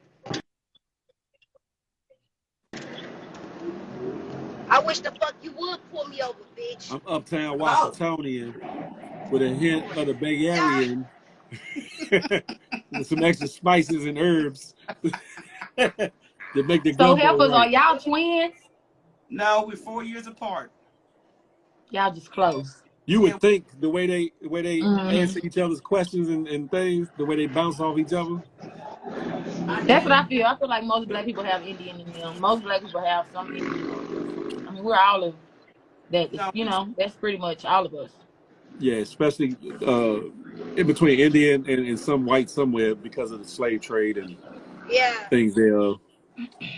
See, I'm black too, though. My great grandma was like a full Indian, and my great grandfather was a full Haitian. And she was like really. I think she's white too. I don't know. What's something that's a part of y'all's Haitian culture that's, you know, totally different than I just got that fresh. So with the Haitians, I don't really know too. Well, I've been growing up around them. I don't really know too much of it, the culture, like. Oh, okay. Because they get on my fucking nerves, to be honest. For real, I be shocked that I'm a part of their ass. Not shocked that I'm a part of their ass. I don't know. Stop I say none of that shit. Oh my God, this girl crazy. Well, I'm waiting on her to get her DNA. She don't really want it out and they had it done. She's off the hook. First of all, what you doing? What you say? Where, baby boy? Where you ran off to? It's a little quiet now. They upstairs. I'm down in my little sanctuary office. But the kids upstairs. No, Greg did not get up here with that bell earlier playing. Why he do that? Man, that was funny though. That was funny. I said, why he get up here with that shit? I was like, no, he too didn't. fucking much. So sit down somewhere. Like, get your ass out of here, Greg. They've been up there playing the PS5, so you know they didn't have it. They didn't have it. I need y'all to intervene on this. If I can keep calling me the biggest hater. So, why she call you a hater? Who you hating on? I'm gonna let her spill it out. She don't tell our dad to stop calling me baby. Hey, Jazz, mute your phone, Jazz. Oh, that's my phone? Okay. You insinuated Yeah. Yeah. No, this heifer she out of whack because I made a remark talking about my dad always refers to her as baby girl. And I said, that heifer is how old? And no, I'll be 100. All of that shit. Y'all crazy. I'll be 153. I'm still baby girl. Okay, when you're done. So for that, I'm a hater. Yeah. How many hours out of the day y'all spend time together? A bunch loads. Shit, too much. Hell, I need a break now. Well, bitch, I'm sorry. Oh, yo, say it. I had to catch myself. Say it. What happened to leave? What happened to leave? She hit that up. What happened to leave? Yeah, I was back in this space first. But I was asking how many of y'all had your DNA tested. I'm planning on getting it done, but I haven't. Okay. I've had family members have it done. What's that shit called? Ancestry shit? The ancestry. Yeah, ancestry. Yeah. I actually ordered one for me and my daddy. He did his, but the way they operate is they basically gonna get all your money up off of you. It's like probation officers. They gonna keep on like they weird because you gotta like just pay for all these different things to unlock all these different things about. Oh what? I got the ancestry. I got mine. I do not have a membership. I just bought my kit. Exactly. And that's they want you to have a membership to uncover your details and all this other stuff. Oh man, get out of here. I got my details. I got it. You did? Yeah, I got all mine. How long ago you did it? About 2 years. My Nigerian was stronger 2 years ago and it went down. How the hell that happened? That's what I was wondering. You can lose some ethnicity over the years. What the hell? I know what it is. The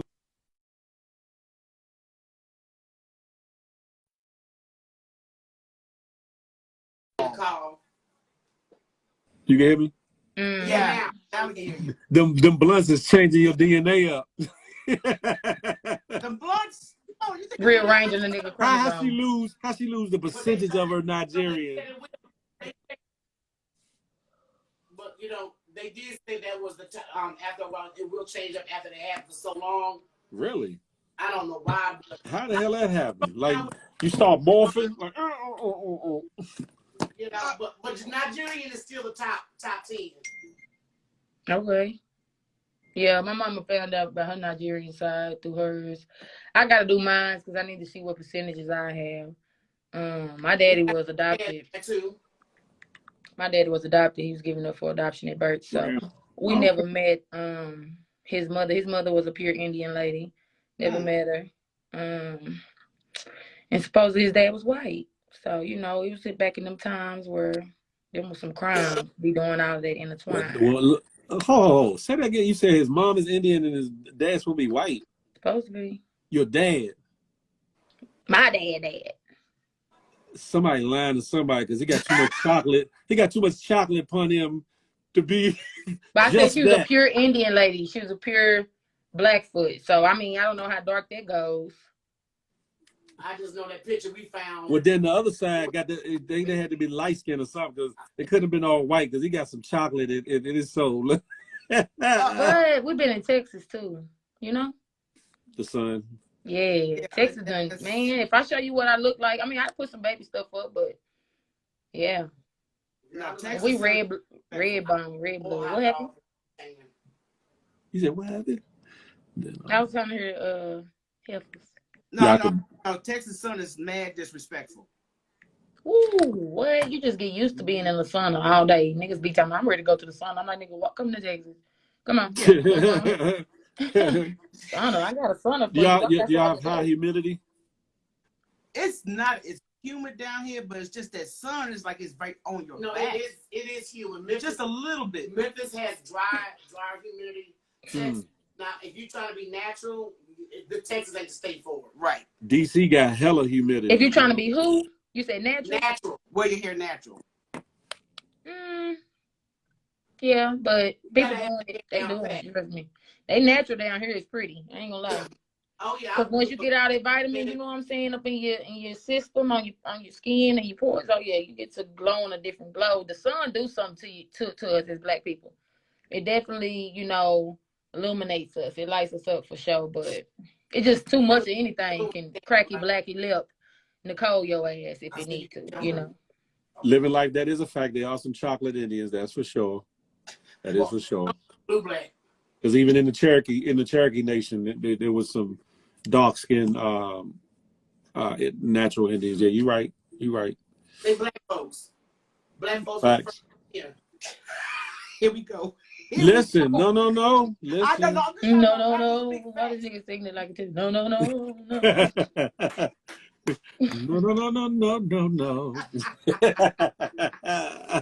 Phil always doing them little half lullaby. No. It's just a natural romantic. I mean, you know. I try. You know what I'm saying? They make fun of me. That's why I told you. Everybody making fun of you.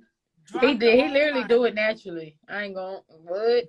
Okay, drop your own line of Hallmark cards so we can get the Big Phil Speak cards, okay? Hey, that's a good idea. You know what I'm talking about? Okay. Yeah. Whole website and everything. Listen. You want the same energy that I'm on. I'm not romantic, but we got the same energy. You said you're not romantic. No, you know, I like romantic shit, but don't be hugging and touching on me. You're touching me all the damn time. I'm kind of like that though too. I love romantic stuff, but just leave me alone in my little side. You stay on your little side. After we make love, go to your side of the bed. We don't need the spoon. Now on that part, no, but the other like just I don't know. It just depends. Cause some people don't know how to detach. That's the thing. People don't know. They don't know the line of separation in love when love can become a crowd. I dig that. Yeah, I understand that. Yeah. You know, you can love somebody so much you don't want to get on that. You don't want to be an annoyance in love. You don't want to be aggravating. And everybody needs their space. Everybody has their moments and need their space. That's the thing. One thing our dad always told us: you don't need to be around a dude all the time. Let him miss you a little bit. Yes. I need space. Yes, look, Phil. Okay, Phil. So you bring home a chick and she's super clingy. She gotta know where you at. She gotta be with you if you're not doing work or something of that nature. It tends to be a bit much when or like push problems showing up on your job. Yeah, I can dig that because you know what I'm saying.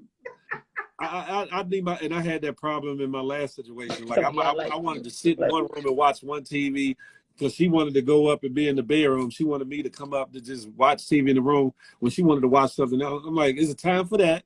But then it's a time that, you know what I'm saying, I might want to watch what I want to watch. Let me just be in my little zone. Because when you want to be in your zone, I let you be, you know what I'm saying? No, it's good, but quality time is important. And I'm for it. It's just not important. It depends on how quality you making that time when y'all together. Because if it ain't that quality, then motherfuckers be still running behind you like some Tom and Jerry ass shit. Well, guess what? It got to be flawless, or at least VVS. It got to be the quality. My bad, helpers. I know y'all was trying to say something. I wasn't trying to cut you off. Yes, you And this nigga you instigating. No, Phil, drop them Hallmark cards so you can do your thing. That's another line of business for you. But like I said, everybody ain't meant to, be in a situation where they get in that kind of level. They don't respect it or they don't understand it. So I understand where you're coming from, because folks ain't used to how people move a different way that they're not used to. That's true, especially in the times we living in now. Well, that's how me and I get along, because we both like our quality time. He need to have a man cave, go watch sports down there. I'm going to watch my damn forensics and ghost shows. Leave me alone. And y'all meet at the crossroads so y'all won't be lonely. It's all good. I make you a sandwich, bring it down, and do a little twerk. Bye. you know good well you ain't twerking and leaving. You ain't twerking and leaving. It depends on if you come down there twerking, you looking for something else right after that. A twerk and then to go to back that ass up. You feel me? Yeah. Yeah, back to damage. You good? Okay. Okay. Little Gatorade. I'll holler at you, baby.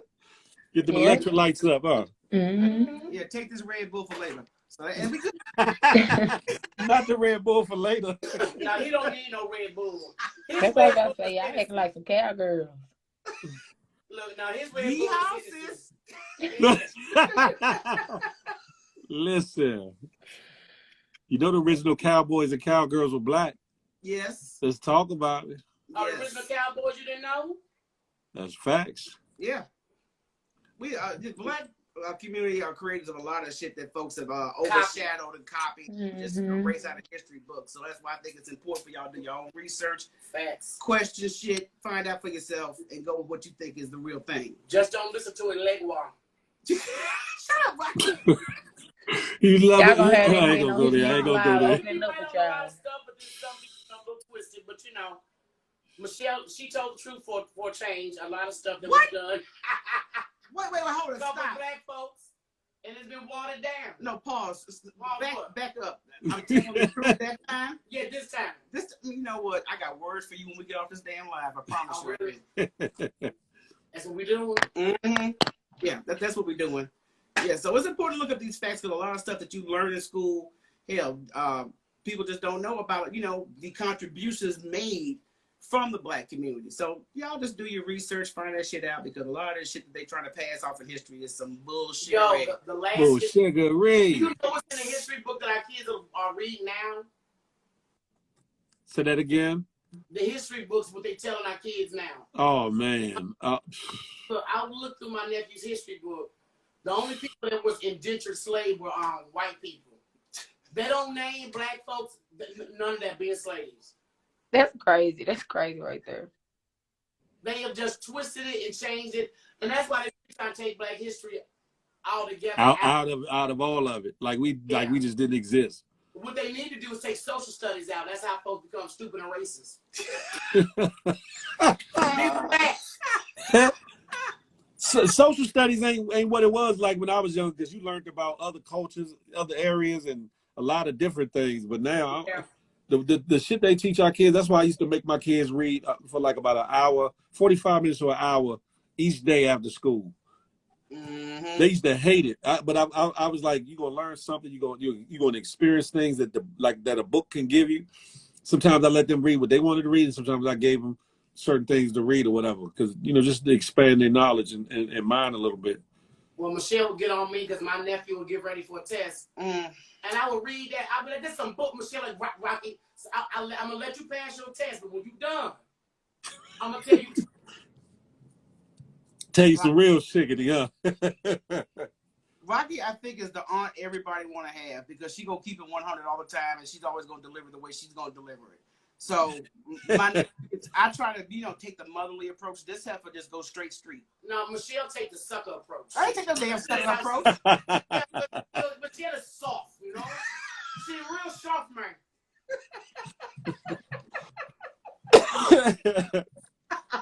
Damn it. I don't believe in being soft and catering the kids' feelings all the time. They need to know the truth.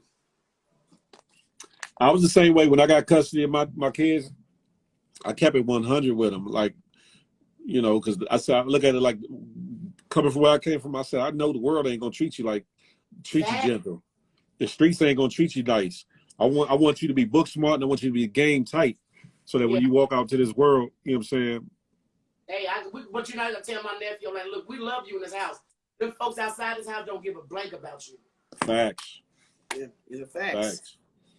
I have to tell them sometimes, you gonna get punched in the damn throat. Keep it up. You said what? I threatened to punch my nephew in the throat. Damn it. But Phil, in reality, you're a father. You got kids, you got daughters, and you had, raise your kids to have certain expectations and standards. So yeah, definitely. Street smarts, it comes with all kind of shit. Mm-hmm. That's right. I'm giving them giving them a vast foundation. You know what I'm talking about? Like, you got to be book smart, but you got to have smart. You got to be smart in your common sense area. You got to be smart when it comes to street game and everything else. Because well, I think common sense take you further than book smart. It's good to have both. Facts. But I tell you one thing I still do to this day. My father made sure we don't accept nothing from no man because he wants a kitty cat. Let me tell you something my mom and them did. Ooh, let me tell you something my mom, my dad, and them did when I was a kid. And I get it. Yeah. Okay. When I grew up, I know better now. But when I was a kid, they was like, you don't take money from boys. And for some reason, I really didn't consider this that. But I had to ask my mom and them for them to get my physical done for basketball or whatever. They were dragging their feet, whatever. I feel my way. They gonna say whatever it was, but I feel what I feel. They was dragging their feet, and it was a deadline to get the physical. So it was the last day. And I was a little emotional, because I'm like, damn, I'm not going to be able to try out. You know what I'm saying? Mm-hmm. And I was hollering at my partners and them about it because I was more cool with the dudes than the girls. So I was having a little moment with them or whatever. And one of them decided to just give me some little money. They had a little money. You know what I'm saying? And he gave me the money for the physical. My mom and them found out I was after school getting that physical. And I wasn't trying to sneak, but shit, I had just accepted the money. So that was the problem. My mama pulled up to that school that day. Like, y'all got a separate room? I'm like, separate room? You know what I'm saying? Told my ass up, okay? Did I tell you your ass not? Told my ass up. They hear me in the gym. Hey. Damn. Yes. So it was that serious. So when I tell you after 7th grade, it was no more of that. Trust me, it was not even a bag of chips at lunch, nigga. I'm good. I'm good. It's not even a bag of chips at lunch. And I was a virgin, and my mom and them knew I was a virgin. So it was like, I'm not exchanging it for sex, but it was just, she was just like, I told you what I told you. You ain't listen. You're going to get caught up in a bigger situation later, and you're going to look at it as just money, but it's gonna be deeper than that, and now I look at it like that. As I'm older, if I just looked at it as just money, that means anytime any record exec or anybody that's tried to offer me fortune and fame in exchange for sex, I'd already be somebody, respectfully. Yeah. But I ain't, I haven't exchanged goods for one of the others because I got my ass towed up. Okay. Good morning. Got my ass towed up. No, and matter of fact, Phil, those shirts are fire. I saw that. Oh, thank you. Ladies and gentlemen, yes, if y'all have not seen my story or my reel, please check it out. I put up one post so far. I got more coming of the different shirts that I got out and available. I got more designs coming. The website is up, www.bigphilspeaks.com. Check it out. Let me know what you think. If you see something to your liking, please indulge. If you're part of the Good Money gang, you get you 1, 2, or 3. I got different colorations for the situation. You know what I'm talking about? Let us represent properly. Dear stupid. Wow, I never knew this day would come. Somebody buy that yeah, grab a shirt of 3 or 7. I'm gonna have mugs. I'm gonna have other little gear and accessories available. You know what I'm talking about? That's not Phil. Accessories. You know what I'm talking about? Number one, Phil. accessories. Yeah, I'm upset because you didn't give me heads up because a promo would have been in order. But that's on you. That's on you. You said I didn't give you a head up to what? About the merchandise coming because I would have had a promo ready. I'm sorry. I'm moving silence a lot of times. You know what I'm saying? Until it's ready. I apologize. Somebody asked but we can still make something happen though. Of course, I know you do. I want to make something happen. Somebody wants to know how much. So they said pin the site. It's 30. The shirts are $30. I'm not breaking the bank. $30 a shirt, t-shirts. I might do hoodies. It's getting out of hoodie season a little bit, but I might have some hoodies, some joggers and things coming. For hoodies, some boy shorts, for the ladies. You know what I'm talking about? Are you gonna have some big Phil Speaks thongs for the ladies? Some thongs. Listen, if I get enough outcry for them, listen. You know what, Phil? Nicole nasty ass gonna be on the next Penny Wars and them cloud chasing and shit. I can just imagine that dookie thing. You might as well already make some brown ones so nobody some brown ones. Damn it. The streets get to hitting them streets. Can you imagine all them brown drawers with Phil's face on it? Just in competition.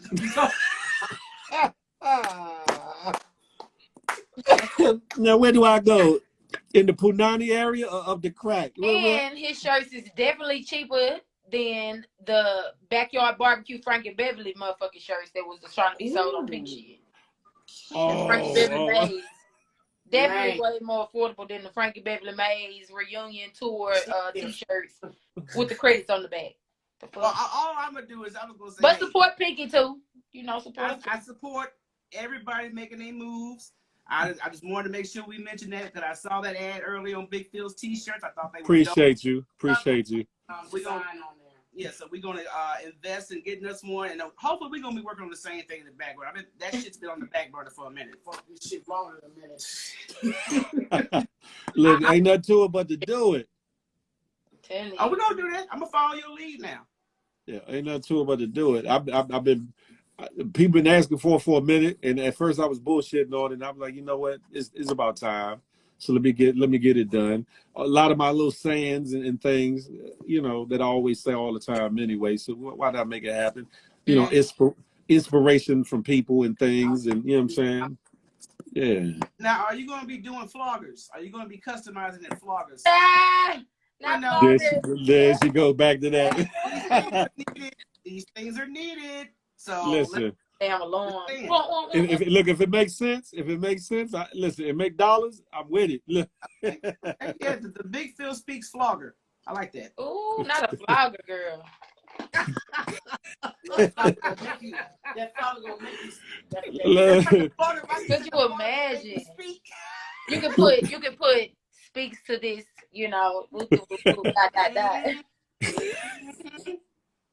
Let's hit these cheeks with Big Phil Speaks. I feel that's what citizen homes now. That ain't nobody gonna know. Hey, Rocky Heifer 2 said, look, when we drop online, we're gonna have some boxing briefs coming out. We're going to have Big Philly do a little molly. Give me dollars. I'm silly. Listen. You know what? The helpers always get it up out you some kind of way. I'm a nutcase. I know it. Who better endorse some draws than Big Phil?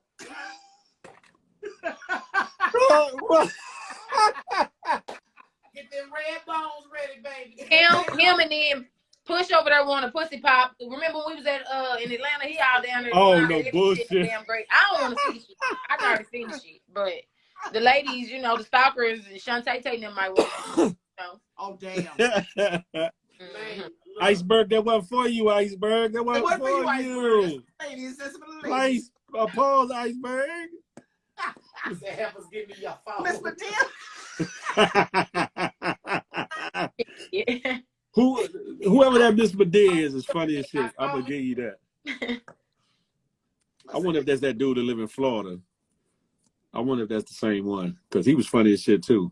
Y'all excited for the morning? I'm excited. Always, always. Excited, been Definitely. working on it, I know. trying to, you know, see. There you go, Lord. I knew Push was in here. I knew Push Come was on, in here. Push. What you sipping on? Some Merlot or something?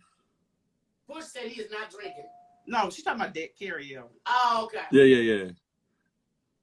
Was that Kool-Aid Avignon? Merlot. Merlot. Okay. What?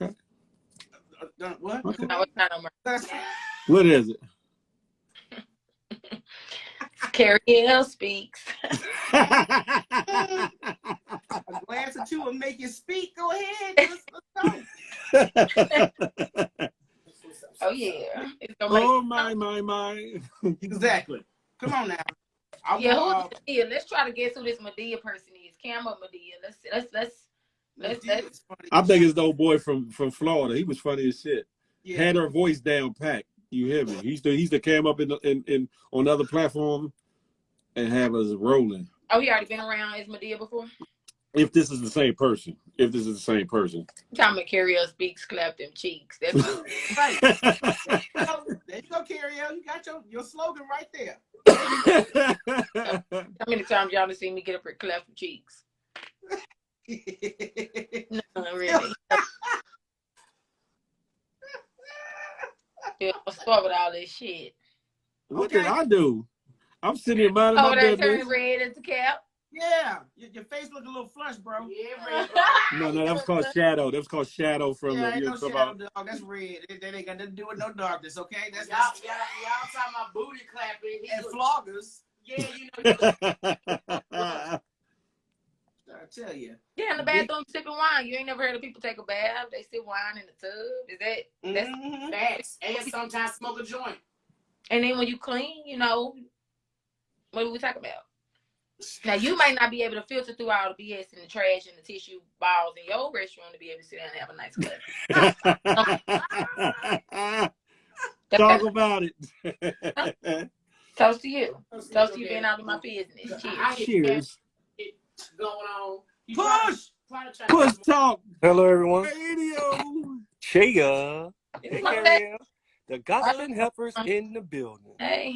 I want to tell my brother Push, I'm proud of you today. Yes, so proud.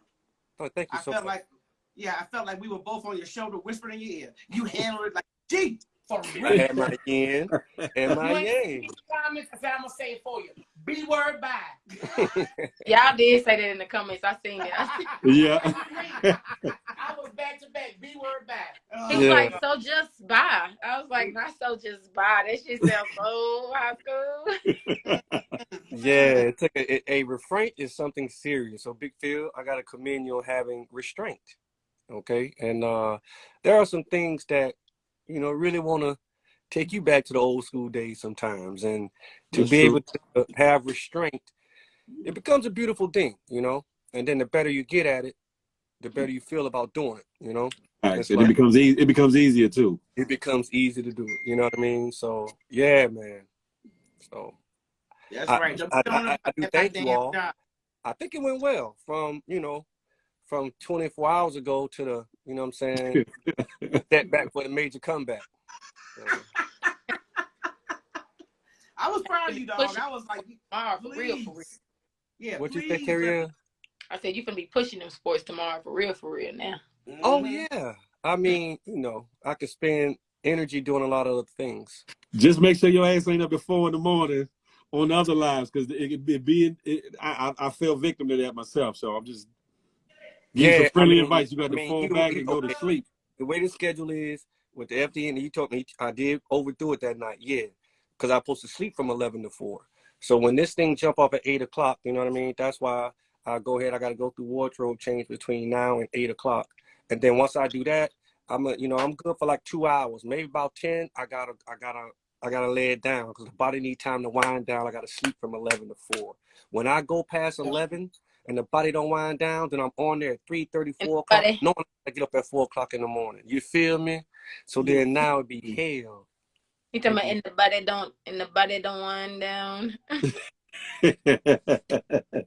It's gonna be Gucci. I'm gonna get off like 9:30, 10, so I can go ahead and prepare my sports segment before I go to bed.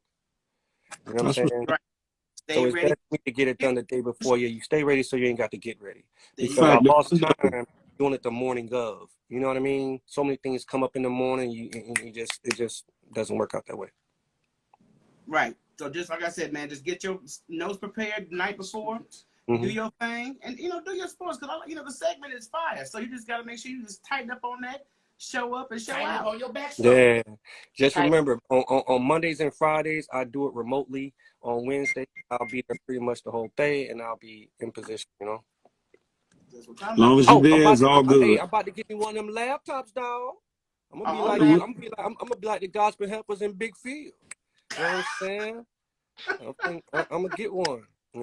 So yeah, and we continue. Oh, But you getting the congratulations, Big MacBook? Phil, on You the getting the MacBook? Yeah, that's what you said, a MacBook Pro, right? Yeah. You said congratulations on what though? I said the paraphernalia, man. You know what I mean? Oh, thank I you, like thank that, you, thank bro. you, thank you, thank you. I appreciate that, my brother. With the shirt, and people. And listen, I'm gonna tell you something. Listen, just for the people like I saw a couple in the comments. Let me just tell you how I feel personally in front of everybody. Okay, I have a vision to where I want every cast member to have their own line of clothes. You see As what I'm they saying? should. I think Yeah. it's something great. So when we do go to warehouse into these interrogation rooms, the people that actually support their favorite cast member wear those shirts. That's what we want to see in the crowd. I want to see the Push Talk Radio Live fans and the supporters in the crowd. I want to see the Good Money in the crowd. You know what I mean? I want to see all the individuals who actually going to really be there. I mean, I would like to see that. I think it's great. So no. Yeah. Ain't no hate this way. I want everybody to see it. I want people to have my posters and shit. You know what I mean? I think that'll be live. You know what I mean? And don't let us mess around here and take a group shot. When you turn around and do a selfie and you got all the crowd behind you and shit. That shit'll be a fabulous post to put on the network. Hell That's yeah. how I see things. So to all you all, yeah, I like it. And then I'm gonna come out if he come out with booty shorts, I'm gonna come out with the T-backs. You know what I'm saying? T-bag? He said I'm from T-backs. Florida. He talking about thongs. He talking about, but he called them T-backs. No. Wait. Carrier. Wait. You used to teabag somebody. No. That's two different things. No. Well, Thongs, yeah. I get what you said thongs because is the the dinner way floss in the booty. the See, that's the T-backs hit. thong. The Then tea What the bags the tea bags make the tea in the bag, bro. And you have a little strip right there that's like 3 times the size of a G-string. well, is What? that not Nah. is that not still a thong? Those Hey, are not listen. quite thongs. Use They your are Mac different. Pro Okay. it's and a look fatter up thong. thongs versus tea bags. Down You said a here, fatter thong. Florida, a woman with some tea bags? Huh? T-bags? Huh? Huh? I'm trying to learn you something. You from the I ain't South, you know mad at something you. about tea bags? Hey, baby, I don't need to learn no something. If you ball, I ball, we all free ball, and then some draws. So it is what it is. Say what? Keep it cute. She's saying sometimes she don't want no draw. She just let it flop. And then she I ain't say said that. sometimes she Don't put might no put in words some in my draw. mouth now. Now, why can't it just air out? We ain't Now, flirting. Sometimes That's what she T-bag. you're not. Women ain't supposed to sleep in drawers anyway. No, they don't supposed to sleep in Draws draws. or brows, but I mean brow, depending on things, No, I ain't gonna lie now. She need, what I'm saying? A nice little sports bra to keep them things firm ain't a bad idea, Yeah, the old school women will tell you you're supposed to wear a sports bra and no drawers. Yeah, you're supposed to wear Yeah. something so gravity don't take them things down through the bottom and stuff. But Yeah. But sometimes you just got to be free. Hey, y'all don't know nothing about no sports bra and no draws. I'm telling you. Sports bras and no they don't know nothing about no what? Hey, sports balls and no draws. Hear me? Sports balls and no what? Sports Hey, bras. get your mind out the gutters. No, Sports it's not. You said You sports said balls and no sports draws. bras. Well, let me speak politically correct for you all. Let me speak proper. I'm talking about the sports bras that Gotcha. women will wear. There you go. Sports There you bras. go. Sports bras. Sports bras. That's And no draws. SPORTSBAR. Sports bra. Oh, first of all, pause right there.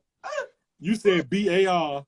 That I spells did. bra. It don't spell bra. And see, Yeah, that's all he know you know is what my very, mind is. I know you sports heard that bar. too, Heifer. It's I know only you. like 2 or 3 days. You know what I'm Sports saying? I gotta bar. get my mind off. Shake it off. You know I It's what? all meant right, sports brother. bras. Sports bra. Yeah. There you I go. said the bar. You was Hey, flowing. my, You was going with it. hey, You just. hey, my mind was on the bar. Y'all a mess. Hey. Uh-oh, she's spinning like spree wheel. She must was thinking something bad. Oh my I think when God. you start talking about bras and shit. Yeah, the bras, you know, it's like the nipple through the whole I'm aggravate. talking about. But Yeah, it's frozen on my screen. It's I'm talking about them things like they're like Casala melts right now on my screen. It just disappeared. And she dropped off as soon as you said that. My bad, Phil. It just had me say, you saw me staring. I was like, damn. That shit was like on my screen like that, like wow. I'm like, oh shit. oh my God. Push like I'm looking at your titty. Hey, my bad, Phil. I mean, hey, you can look but don't touch. All I was doing, I was looking though. I was looking. Oh God. I was looking, bro. I mean, shit. So Push, you ready for the interrogation room, bro? Oh yes, you talking about the prelims tonight? Yeah. Or you talking about the main event? Hey, all of it. Both. Yeah, I'm ready. Yeah, I mean, Your dad yes.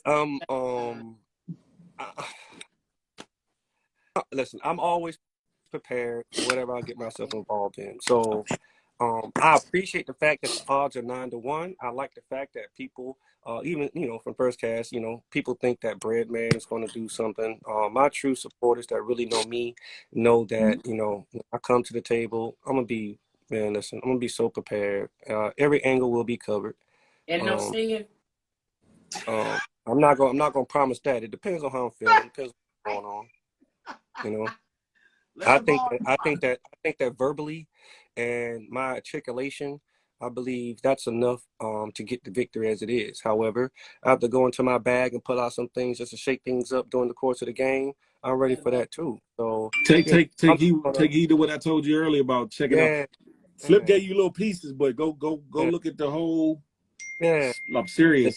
Take you a day and just. Yeah. The team is officially on it, man. It's like we full throttle, Well, that's why I brought up singing, because he said you need to stop doing that shit. What now? She said that's why she brought up singing. It was recommended that you need to stop singing during the debate. Oh yeah, maybe I need to stop because he's starting, so I'm rubbing off on him. All he can do is try to utilize my content. Yeah, that's all. He just using my content to try to create a narrative that never sticks. Push your pride. I'm dealing with somebody who never has receipts. I told you he has invisible ink on his receipts. He'll say he have it when it's time to produce it. It's nothing there. So it's nothing he can tell you all that I haven't told you myself. So it's nothing that he can go down on that pause. There's nothing that he can actually do to bring anything that I've said in the opposite way because I already proved it. Looking like that. So it's nothing. Her whole face came here like saying nigga. What she said? That's what her face said when she came in. Who face? Partially because I don't feel like getting up. I just thought I should have cooked before. Yeah. Oh shit! I don't see her. Exactly. What you making? Oh, there she is. What you making? What you making? You're making me happy. I'm about to make some chicken tacos. Basically, something simple. Okay. I'm about to go ball on my. I can dig that. That's what's up. If y'all ain't got your warehouse membership, y'all are missing out. Y'all gonna miss out on this damn warm up. Factamundo. Her interrogation room is gonna be lit. We been up in there, and I'm like, that's some wild shit. Y'all got to go get that 120 ready. The goal was 50 warehouse. We did hit the goal today of 50 people. We did hit the goal today for the 50. Well, you can always go over the goal. Yeah. Mm-hmm. Right. It's gonna be cut off at 100. So it's only it's never too much. Never too much. Yeah. Never too much. I'm just saying it's only 50 more available. But this first 50 are the ones that get the hologram greetings. Yeah. Thanks. Manny Rays, they average cheese. They're not too short. You know what I'm saying? they come decently. They're not long tees like they used to make, but yeah, they fit you right. Man, y'all better leave Carrie your eyebrows alone. They always do this. I always have a moment in time where they do this. And partially because I don't give a fuck enough about them to be trying to make them perfect right now. When I do, y'all see them that way. And y'all know, oh, she put some effort into them. And when I don't give a damn. They coming out looking like centipedes. So whatever the fuck I decide. That's centipede. They my goddamn eyebrows. And trust me, at face value, I ain't never had a fucking problem. Not even somebody asked, so can they pay for the shirts? Yeah, you can go directly to the site. It's secured. I won't have your credit card information. It goes directly into the system, and we'll get them worked on and out to you. People think you're supposed to give a fat rat about what the fuck is wrong with you. Do you give a damn about what's wrong with you? First of all, why you worry about what's wrong with me? Okay. The fuck?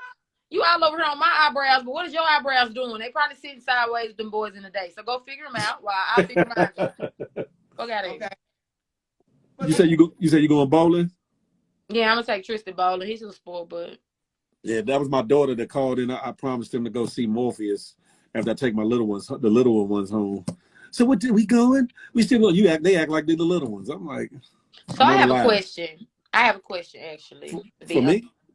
Because this kind of disturbed me, and I don't really know. I know how I'm gonna go about it, but I don't. No, or me about something that happened in my little boys. We was talking about, me taking my little boy bowling, but I wanted to ask something that happened and how I should, feel about it. If I feel what I feel is real. Mm-hmm. So basically, my little boy has a close friend that he invites over. They do a lot of stuff together. They go everywhere together, baseball, basketball games, and all that weird stuff together. And he pulled up to the hotel party yesterday and was just fighting my son. What?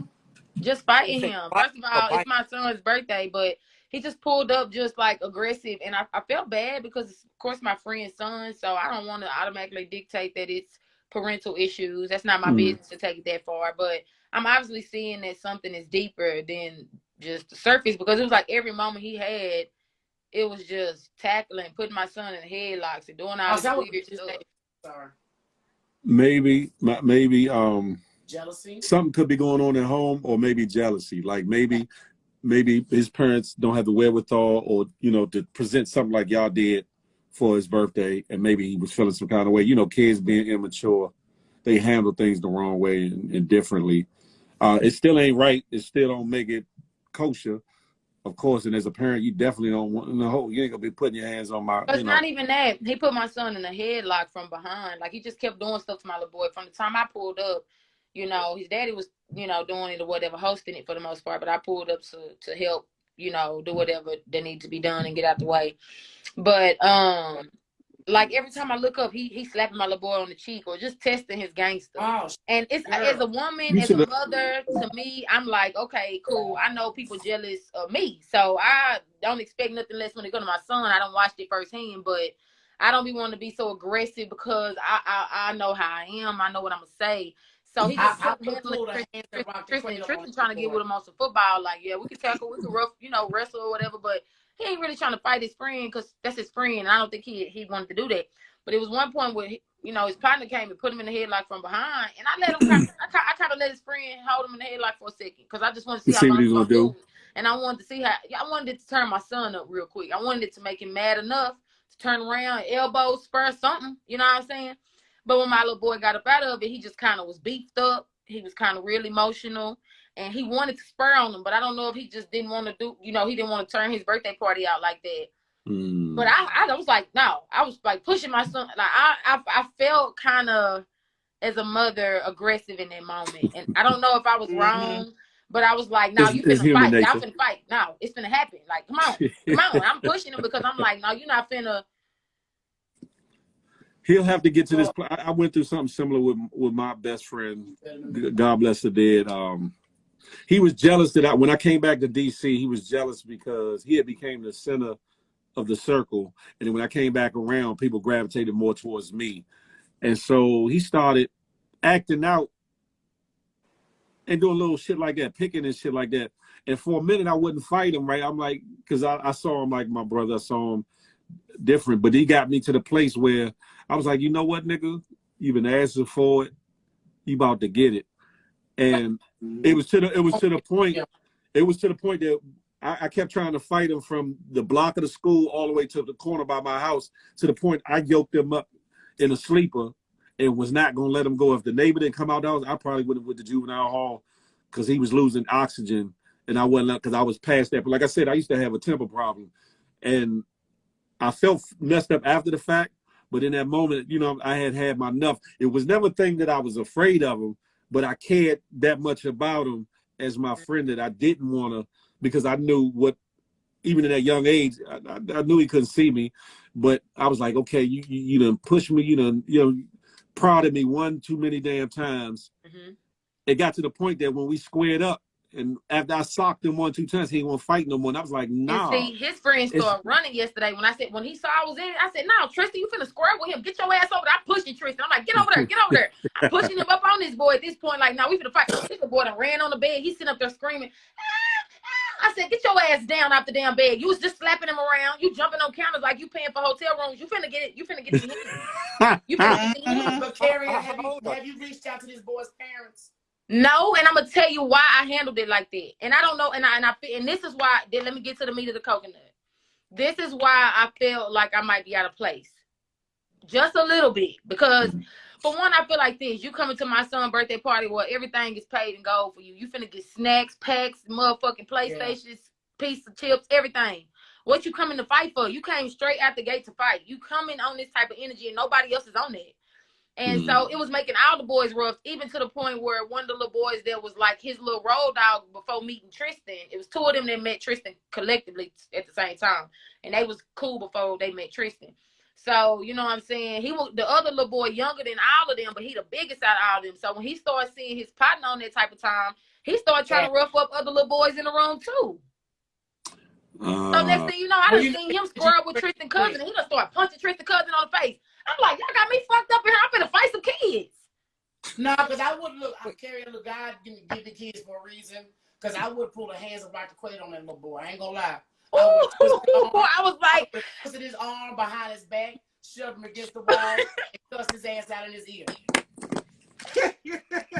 Wait, that's what you should have told. You should have told what's the name, Dad. Go home, get the boxing gloves. Let me tell y'all, but this is the meat. No, this is the meat. How old are they? They 8, 9, and 10, right? He's old enough to know better. But this is the same thing. It is learned behavior, and I'm finna piggyback off that. So the mama to the boy that was cutting the fuck up, me and her went to high school together, and she used to do the same shit to me. Her little posse of friends used to try to bully me in the class. They used to try to bag me in the corners and do the whole shit to me. And I one day stood up in the classroom and I was like, any of y'all can get it. Because I said something to the teacher and they tried to try me and tried to make some mockery out of me. I said, all y'all can get it. I was tired. And then they weren't stepping up and talking about shit. So she hopped up like, and I'm like, well, we could get it. Let's get it. And then, you know, the teacher, he wasn't for that. We was on human connection. So he like, y'all need to find a better way to talk about this shit. So he like, go to the office. We went to the office. Mamas came. And mamas was like, if y'all gonna fight, we finna take it outside. Or y'all finna not ever do it again in school. And I said, it don't matter to me. She said, it don't matter to me. But the mamas was like, it matter to us. We don't need y'all looking like that in school. Y'all finna settle it here. We settled it. And honestly, we kept running into different like opportunities and endeavors where she might be modeling. I might be singing. I might be singing. She might be doing something else. So we kept being in different like things, even outside of school, where we kept running into each other. So it kind of made us be like, maybe the devil was, you know, trying to pin us against each other before really getting to know who each other really is about. So we've grown a friendship over that time. And I'm forgiving. Like, I knew she was being peer pressured to do some shit she really didn't want to do. You want the problems. You know what I'm saying? But at the same time, we moved past that and we've been friends. So now we got kids. So it's like, I feel like I had seen that same spirit of her on him. And I feel like I was reacting out of protectance of my younger self and him as a mother. And I was like, what's going on? And I was like, to the point, like, I'm finna call your mama, tell her how you acting, and then he finna fight you and you finna go. I really think but you know, sometimes your kids, you need to knock a bully out sometimes to get them up off you. Most of the time, folks that bully you don't really want to fight. They normally pick on people that ain't gonna fight back. Facts. That's what they think. That's what happens. Look, I don't put a lot of in my day. I feel like walk around messing with people. I mind my own business. Yeah. I like to laugh and joke, but the moment you post up, I'm laying you out. Period. Yeah.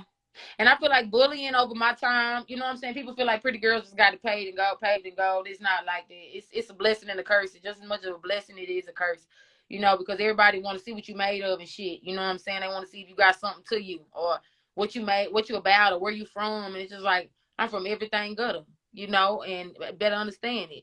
But I'm trying to not be that, you know what I'm saying? But and I'm trying to be an example to the kids more than anything about how to manage your emotions, you know, because it's easy to spaz, but it's easier. It's better to sit down and explain something to somebody so they can walk away with a lesson. I wanted to teach him a lesson more than anything. Not have my son go up against him. You know, my son didn't even want to do it. You know what I'm saying? Well, But he said something also that was real violating to my son, which I'm not going to disclose because it's personal, but it's just the principle. Like, he was just taking low blows. And I'm like, the enemy, he really come to kill, steal, and destroy. And it's sad that you can't even invite people what you think is your kids' friends. And them be the defining moments in friendships that be like, I'm never fucking with this person again. Yeah. Right? I know my little boy and something, and that happens too. And that happens too. Yeah, but I definitely tell him he don't need to be, you know, if he ain't acting, you don't need to be around that boy. Like, he don't need to be around the facts. Yep. Because that's how it started in the next 5 years. Once and Tristan spoiled, you know what I'm saying? Who's to say that child get the same treatment as Tristan? Is he wearing new Jordans? Is he wearing the polos? And in the next 5 or 6 years, when Tristan get his car on his 16th birthday, think about what's going to be going down then. You know what I'm saying? But then he just said his mama did the same shit to her. Yeah. So it could be some passed down trait, you know. That's learned behavior. Does this boy live close? Does this boy live closer to you or closer to the father? What you mean? To my baby daddy? Yeah. The little boy, I don't know where he live. He live with his mom and them. They stay somewhere over here by me. But the thing is I know what's going on in the mix, and I know how things is being handled. So I also know, you know, whatever. Kids harbor things differently. Boys deal with emotions differently. And the way a girl may, or a young lady, or even a woman may deal with things, we speak on our emotions, we show our emotions, we get down in the dumps, we cry. Y'all, that shit boils over into anger. So whatever this little boy got going on, it was spilling out in that moment. But you know, and I could see boys that. can punch each other and get along the next day. Like, I'm about to say, sometimes they just need that time in the backyard with the gloves. Yeah. So a mutual respect can be understood. I told Tristan, your next party gonna be a sleepover in the middle of the boxing ring. Cause the next time a nigga try you, y'all just gonna hop up and get at it. Yeah. It might be that time with his birthday now. Y'all might take him but you know, I mean, if the kid do it again, I pull his little ass to the side and ask him what's going on with him. Yeah, I was gonna have a 2-day moment with him. Yeah, we'll talk with the parents. I can understand, Terry, on the heat of the moment you done something for your child, somebody pissing on your baby's birthday, you want to beat that kid up. I understand. It was just so much competitiveness for no reason, you know what I'm saying? Even down to the PlayStation, when they was getting on the PlayStation. That's my son's place. I played the G for that.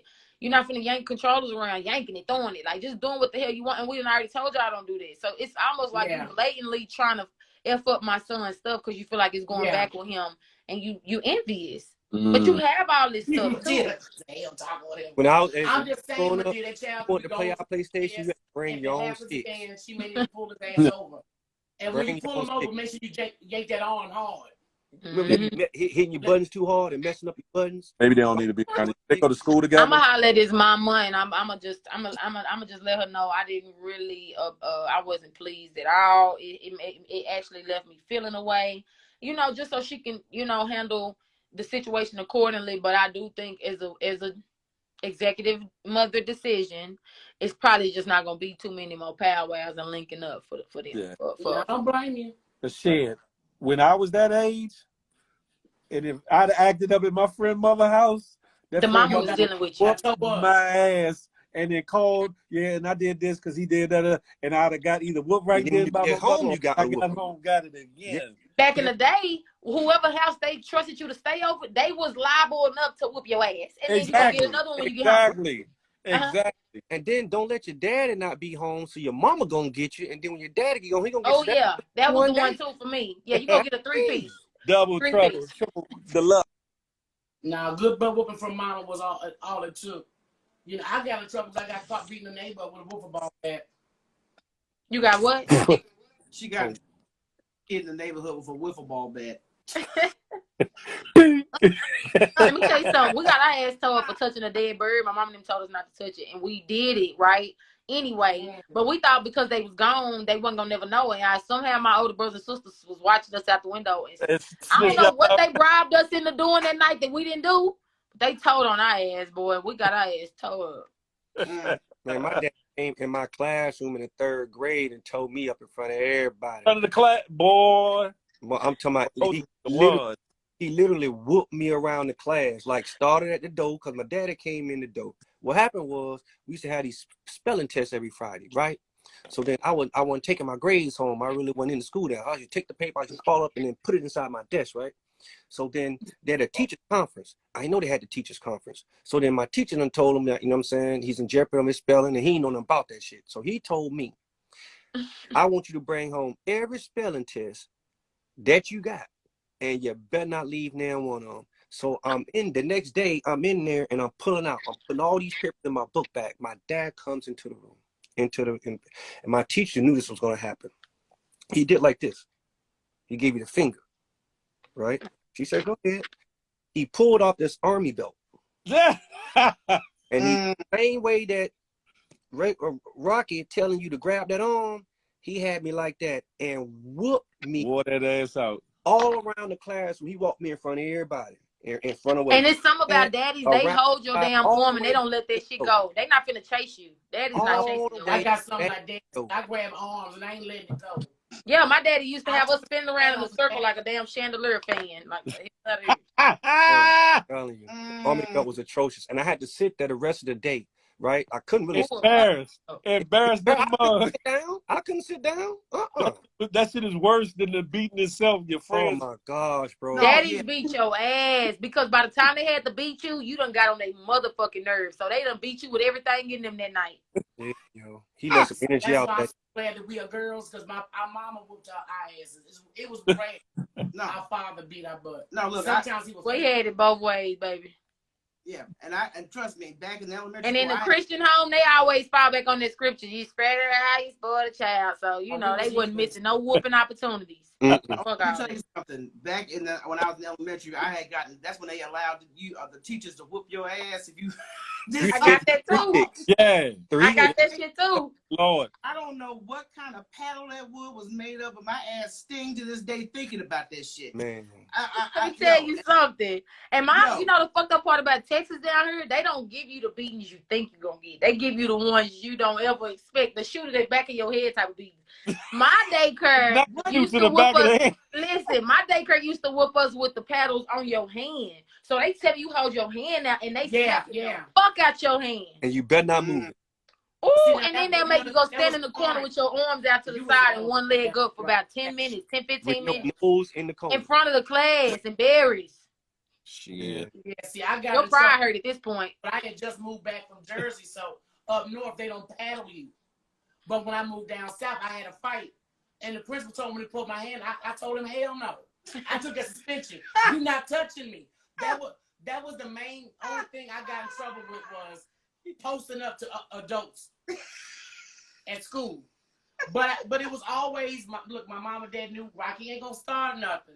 If a teacher talk crazy to me, well, since you won't be on my level, I'm going to talk to you like you a teenager too.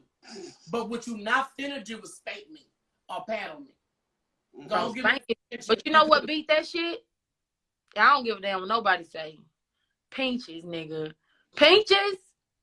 Nigga, don't fucking pinch me because I'm going to beat your ass. That's when you get you get me to square up with you. Do not fucking pinch me. And then black parents, they pinch your shit to 450 degrees and they hold that bitch. I remember my mama walking through the grocery store holding me like, hey, you better not, you say something, you want to try. Say something else. I did that one time to my nephew. Because, when you around white folks, you can't just beat them like that. They call folks on. Yeah. You got the incognito with them. The hell up. I had to curse him down his ear. I be pinching Tristan. That shit anger him so bad. I done pinch him once on he I'm like, boy, you better watch it. I'll get you again. Quite right. I know that pinch hurt. That pinch is something different. That pinch something different. Listen, y'all, I got to get up out of here because I got to take my youngins home. And No doubt. boy. So I gotta go through wardrobe change. I'll see y'all at 8 o'clock. Yeah, y'all go Oh, Flip yeah. the Warehouses either. It's going down between Push Talk Radio and Bread Man. What time? Yeah, what time? 8 o'clock? 8 o'clock. Okay, Look at him dancing. I'll tap in on my way to the movies or whatever. All right, I'll be in that thing. Y'all have a good one. See you all. All Yes, right, peace, indeed. y'all. Yes, indeed, y'all. Love is love. Love on somebody. He's so silly. Oh, yeah? Not me by myself. What the All right. hell? Look, they jumped out at the same time. Look. Bye. Bye. Bye.